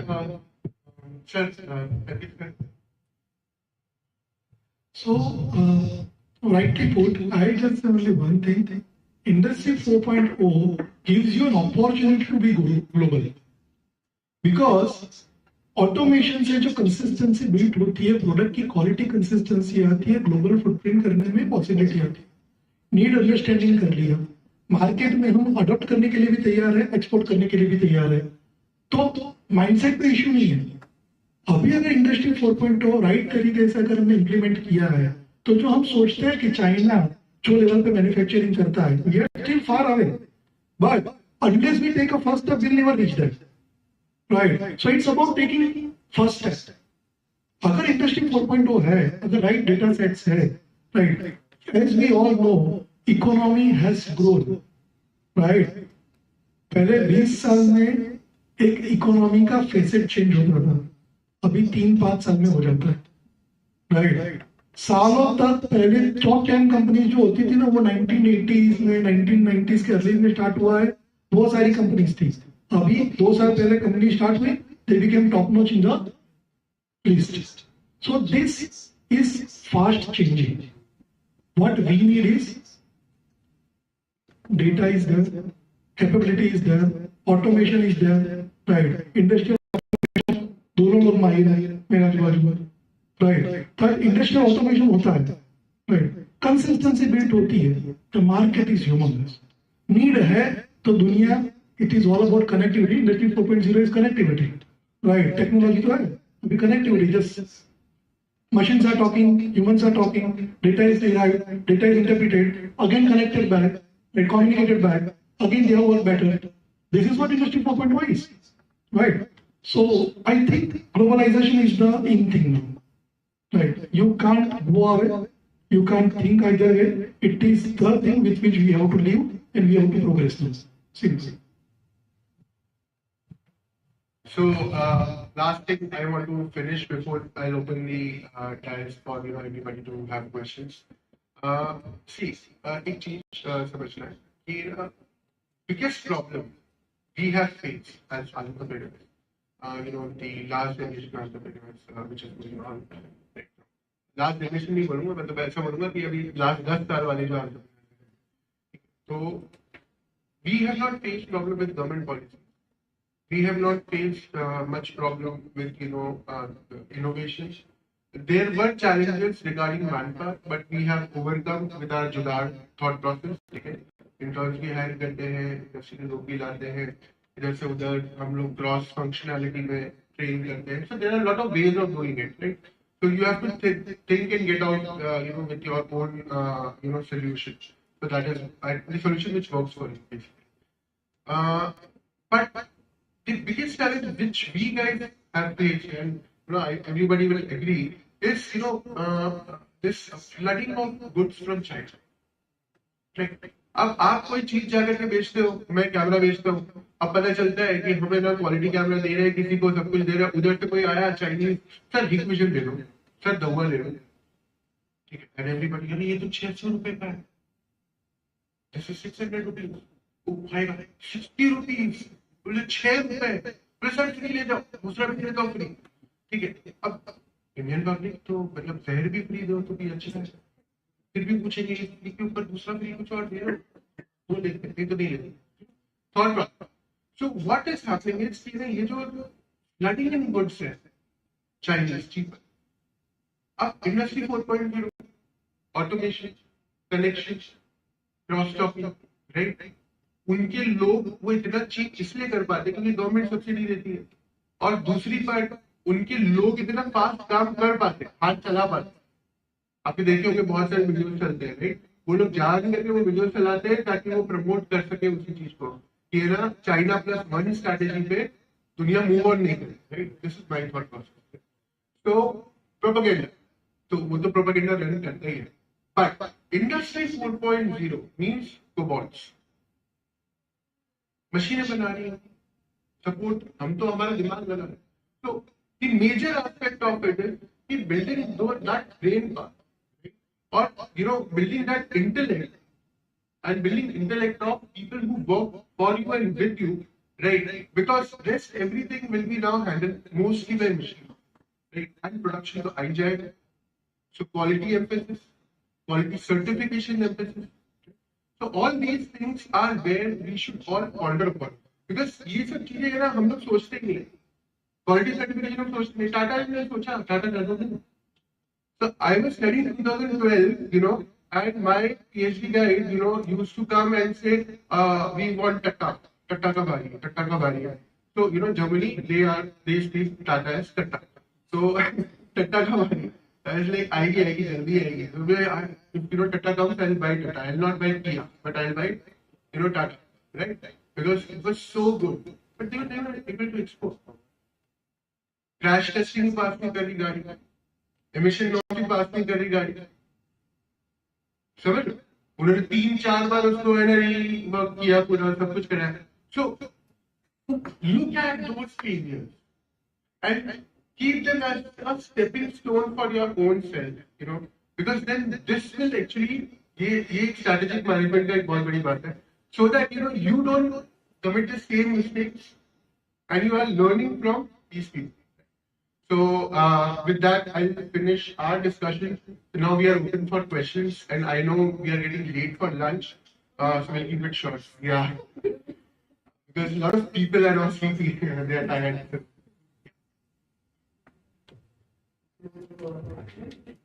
We have a manufacturing आप बोलिए देखिए. So we have a manufacturing basis of like I've been going to the shop and automating stuff. The biggest challenge I faced is from the staff. Like I tried bringing tools like barcoding and tally and everything, but the biggest challenge I faced is the staff working over there is older than me and before I was born. So the thing is, when I go tell them this process is like this and you have to work like that, so they just learn it and then they again go back to the convention. So it's hard to deal with that.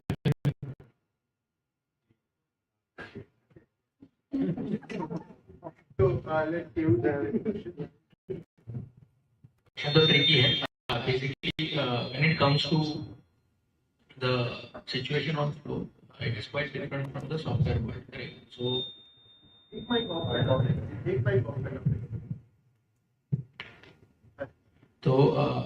what we have seen and what we try to do, right, is so जब तक there are two parts. One is they will never change. क्योंकि एक as हो गया है 40, it is similar to our parents. वो एक उनका एक एक्सपेक्टेशन होता है the way they have worked for 30-35 years, so it is not going to change. But that's where mixture is. This is what I have seen. कि जहाँ पे you start, so let's say if you have 3 chains, या let's say आपके 3 assembly line है, so you start adopting this at one assembly line with a younger one, right? And धीरे धीरे 3 months 6 months में जब प्रोडक्टिविटी इंप्रूवमेंट उनको third assembly line पे दिखेगा, तो that's why this guys will because ultimately उनका इंटेंशन वो नहीं है कि नहीं करना है, उनको ऐसा है कि हमको जो आता है वो हम बेस्ट स्पीड से यही कर पाते हैं. But once they see that ने ये चेंज के कारण the overall output is improving with even the guy who is only of 5 years experience, that guy is able to produce more than what I am producing. That's why they would want कि मैं कैसे भी करके उस चीज को हराऊं. तो inter competition करना पड़ेगा, तब जाके हो सकता है. I've got a different approach to this. Basically, मैं इसका कोई live example बताता हूँ. So I met somebody at the panel, like this one, and this guy is, a third generation entrepreneur, and they have a very big manufacturing, namkeen manufacturing unit in Chapel. Okay, so you can search, you can do your due diligence. उसने बोला कि मैं export division तो चेहरा लेकर मैंने बोला आप 24 साल के हो, तो आपको कितना एक्सपोर्ट के बारे में पता है, कितना डील किया, वो मतलब दी थॉट प्रोसेस वाज कि ना चलो इस पे एक साइडलाइन करके एक्सपोर्ट का दे देते हैं, let him manage all those things. बच्चा है, जितना उन्हें पसंद है, फॉर्मल जाएगा और थोड़ा टाइम करेगा, जितना होता है उतना ठीक है. अभी जो एक्सिस्टिंग डिस्ट्रीब्यूशन चैनल है ना, उसको नहीं चेंज, वो जो चल रहा है ना वो हम मैनेज कर सकते. So you face all these problems, in your own businesses, in somebody else's business you will join, or whatever. So ये आने की वाला आज नहीं, ये 50 साल से और कभी भी आएगा. फिर न्यू जनरेशन आएगी ना, फिर वो आपको बोलेगी, right. So thing is first thing empathy रखें. सामने वाला बोल रहा है ना, तो वो भी उस कंडीशन में तब पहुंचा है ना जब उसने कुछ स्ट्रगल किया, तो हम उसकी रिस्पेक्ट करेंगे, तभी वो हमारी बात सुनेंगे. Second thing, which is it's more of a psychological aspect of it rather than actual strategic or business aspect of it. You can do whatever, but वो सामने वाला फिर ईगो पे ले लेता है तो प्रॉब्लम आ जाता है, वहाँ पे इशू है. तो वो बहुत एक डेलिकेट बैलेंस रखना जरूरी है. So second thing is कि ना when you go and appreciate the way they do things and you accept कि ना हाँ भाई आपको ये प्रॉब्लम हुई है, ये प्रॉब्लम है, आप उनसे बातें करो. मैं तो यही करता हूँ. See when I go for sales ना, मैं जा करके ना सामने वाले से बचाता हूँ. जैसे वो है ना, मतलब अपना 20 साल पुराना फ्रेंड है, तो क्या होता है, वो है ना खुलता जाए and then will say problems. ठीक है, वो प्रॉब्लम बताए, एक प्रॉब्लम, अच्छा ऐसी प्रॉब्लम होती है, तो आपको ये नहीं होता है प्रॉब्लम, हाँ ये भी होती है, फिर तीसरी प्रॉब्लम अपना मतलब, चौथी प्रॉब्लम अपना, पांचवी प्रॉब्लम अपना, right? So what happens is, when you get to a line of problems, they are already facing. Now look at here's the point, right? फिर आप आराम से कहते ये बोलते हैं आप आराम से हम कर रहे हैं. So then your person gets हाँ ये कर लिया, ठीक है. फिर आप कर पाओ नहीं कर पाओ ना, तो वो अब उनका हाथ आ जाएगा पीछे, Yes, they'll do it. Are you getting my point? अभी आप मैं कैसे बोलूंगा, आप आकर मुझे बोलोगे कि ये चीज मुझे करके दीजिए, ठीक है, एंड मैं बोलूंगा यार इसको क्या बता, तो नया है. So I hope you understand there is a thought process which you have to do, and this is very strategic also. Parallelly, the same thing can also be done with technology innovation which is there, right? You need to be working on that as well. But this will take time. But once this happens and that confidence comes in, then everybody will be doing this. ऐसा हमारे साथ में ना industries में होता है. हम जब भी इंडस्ट्रीज अप्रोच करते हैं तो एक माइंडसेट के साथ होते हैं. Somebody, we were discussing कि लाला माइंडसेट होता है. So we have been doing things. It's very hard to crack that, right? So वो हमेशा क्या बोलेंगे, POC करते. ठीक है. अब ये भी एक यहाँ का एस्पेक्ट ऐसा है कि ना प्रूफ ऑफ कंसेप्ट रेडी होना चाहिए. उनको जो प्रॉब्लम है उस हिसाब से रेडी होना चाहिए. वो 1 in a million वाली प्रॉब्लम है और आपके पास इसका सोल्यूशन होना चाहिए. ठीक है.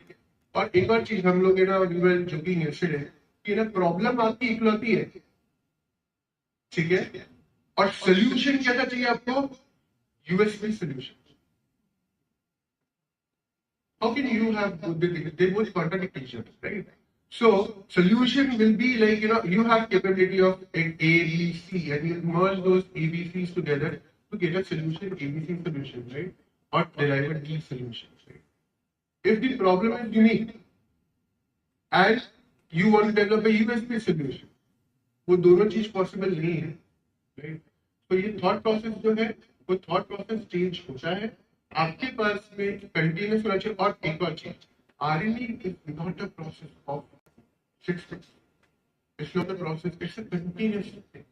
What you will do now, 10 years later, people will realize.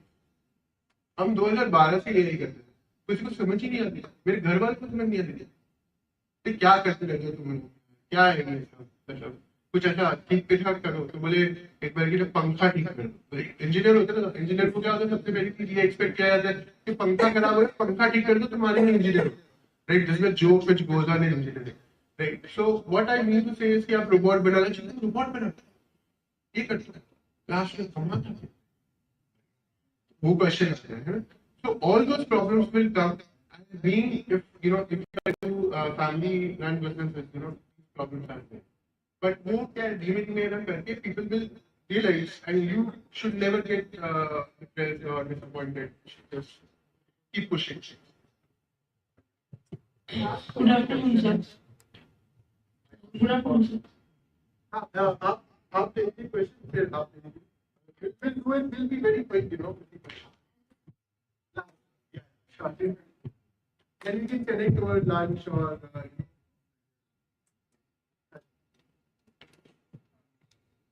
Good afternoon, sir. Actually, we are from MSME. We manufacture and from Tamil Nadu.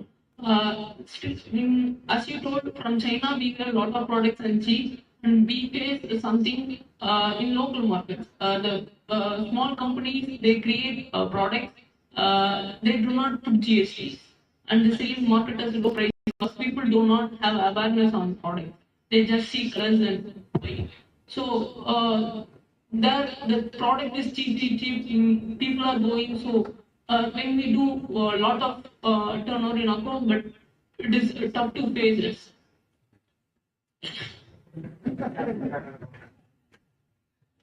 So basically, this problem will stay. Even this problem will stay. You have to aware your customers about the thing. Because see, if you close down China today, there will be some Bangladesh, there will be some Vietnam, there will be someone coming to you, hurt you. And apart from that, there always will be some small manufacturers around your company only who will be doing it. So you cannot say that okay, they are not charging GST, that's why your product. It is the USP of your product. It is the things. So if I am buying a Kurlon, I'll buy a Kurlon. I won't be going for some XYZ mattress. So for that, you have to be well prepared. Your brand should be giving the should be talking rather than the price or the GST. So your USP, your brand should Price war is there. Price war की जगह पे ना create right your brand. ज़्यादा charge करो, हाँ? Marketing is a different thing. Marketing is just about awareness. Branding is about the recollection of your product. Segment के लिए there are people who will buy cheap. There are people who say potential. Second aspect is you can identify newer markets. अब आप ये patterns बनाते हो, तो आप एक कुर्सी manufacturer को देखते हो. So you can give it to chair manufacturer, or you can give it railways, for these beds, or you can explore new type of customer, new segment. Third is you can actually explore export. Why do you want to be in a market which is very saturated? So think about decluttered markets. Like for example, you can sell your materials at 5 times the cost you can sell here in luxury aspect in Africa. There are countries, which do not manufacture anything, they import everything. नहीं ऐसा नहीं है. Africans, देखो competition तो market में होने ही वाला है. But then it's about how fast you can bring up, you can do your branding. Maybe you can go there, pick up a group which is good. People recollect that group. जैसे यहाँ पे अडानी है, ठीक है. अभी ये जियो है, ठीक है. तो जियो had started with Jio BP करके British Petroleum के साथ. तो BP cannot explore. उनके पास पैसा बहुत है. वो आकर के यहाँ पे they can actually build their own petrol pumps like Shell, right? But still they are exploring the partnership route. Look at, इसलिए मैं partnership discuss किया. You have to understand who is the best motorcycle manufacturer. Harley Davidson, one of the best, right? They closed down, they went back, they came back now, have partnered with, and they are coming out with bikes. Their price segment starting was 7 lakhs, right? Now they are starting with 2.2. And they are doing booking. मैं भी book करा रहा हूँ. सस्ता है ना? 2.3. अब उसके सामने एनफील्ड लेना चाहो तो 2.4 पर जाए. So why won't I upgrade? 350cc, 440cc. What I am trying to tell you is, see, this is why you have to think about a lot of stuff together. Not be bogged down by things.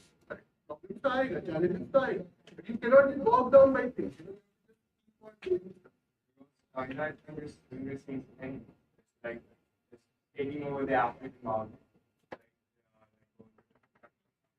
So my question is for Abhishek sir. Come from chartered accountant. You have to gain formal education after chartered accountancy course. Steve, formal education as such, I have not took any formal education. But it depends upon skill set. I had done multiple courses. I had sat with developer for 12 hours, 16 hours to understand. So I'm the on the job kind of a guy who have learned everything on the job and then explored. I have done research for blockchain. I have been researching since 7-8 years now. So I know how to build an architecture level blockchain solution, which is not on any platform or any using no community code. So that is what I feel proud of, and I explore because I love it. So that's the only thing. If you love cooking, then you will explore. आप कुछ ना कुछ नया बनाओगे. Same thing. एक quality सब answer तो अभिषेक accountancy and technical, Sanket, right? He is from CS background, okay, and he has learned biotechnology. Tough है, बहुत tough है, किसी को नहीं आती है. I am from engineering background. I have learned sales, marketing, entrepreneurship, strategy. Right? Law भी करना है. Contact बनाने सब करना. So it would same thing. So what happens is, as an entrepreneur, you cannot be focused on one skill. Earlier, what used to happen is, if you will look at Lee Iacocca was, the guy who brought Ford Mustang. उसने क्या किया था कि ना, he used to be like, that time there was one thing, you need to be an MBA, you need to be an HR specialist, and you need to be a law specialist, right, to become a CEO of any company. ये तीन ऐसी qualification है जो होनी चाहिए, और ये actually आज में लगती है ना, ये तीन चीजें तो आपको आनी चाहिए, तभी आप पहले कर पाओगे कुछ एज एन CEO, ठीक है, प्लस सेल्स आना चाहिए. तो CEOs मतलब सेल्स वाले होते हैं CEO. CHRO will never become a CEO, so that is a different thing altogether. This has brought to the end of. Thank you so much, and I can think the audience is actually getting from all of you, and it was indeed an insightful session. We now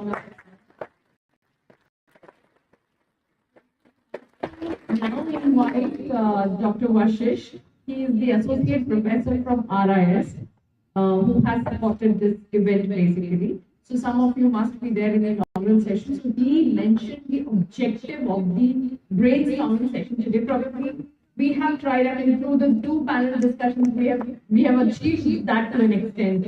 We can done wrong. And our panelists. We will start on the left. So it's Mr. Abhishek. Big round of applause.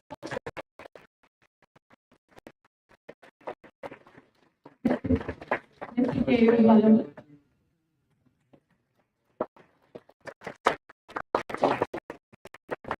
Mr. Sanjay Shah.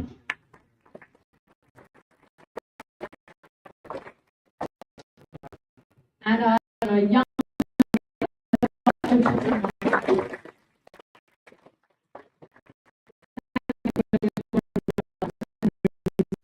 so nicely.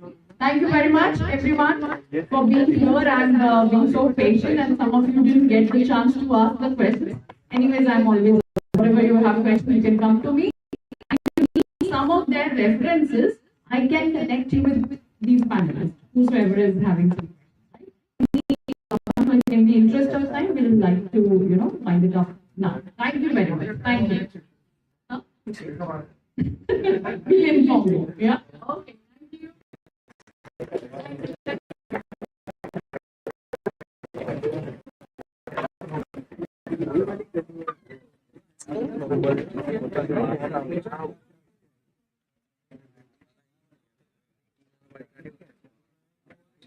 Thank you.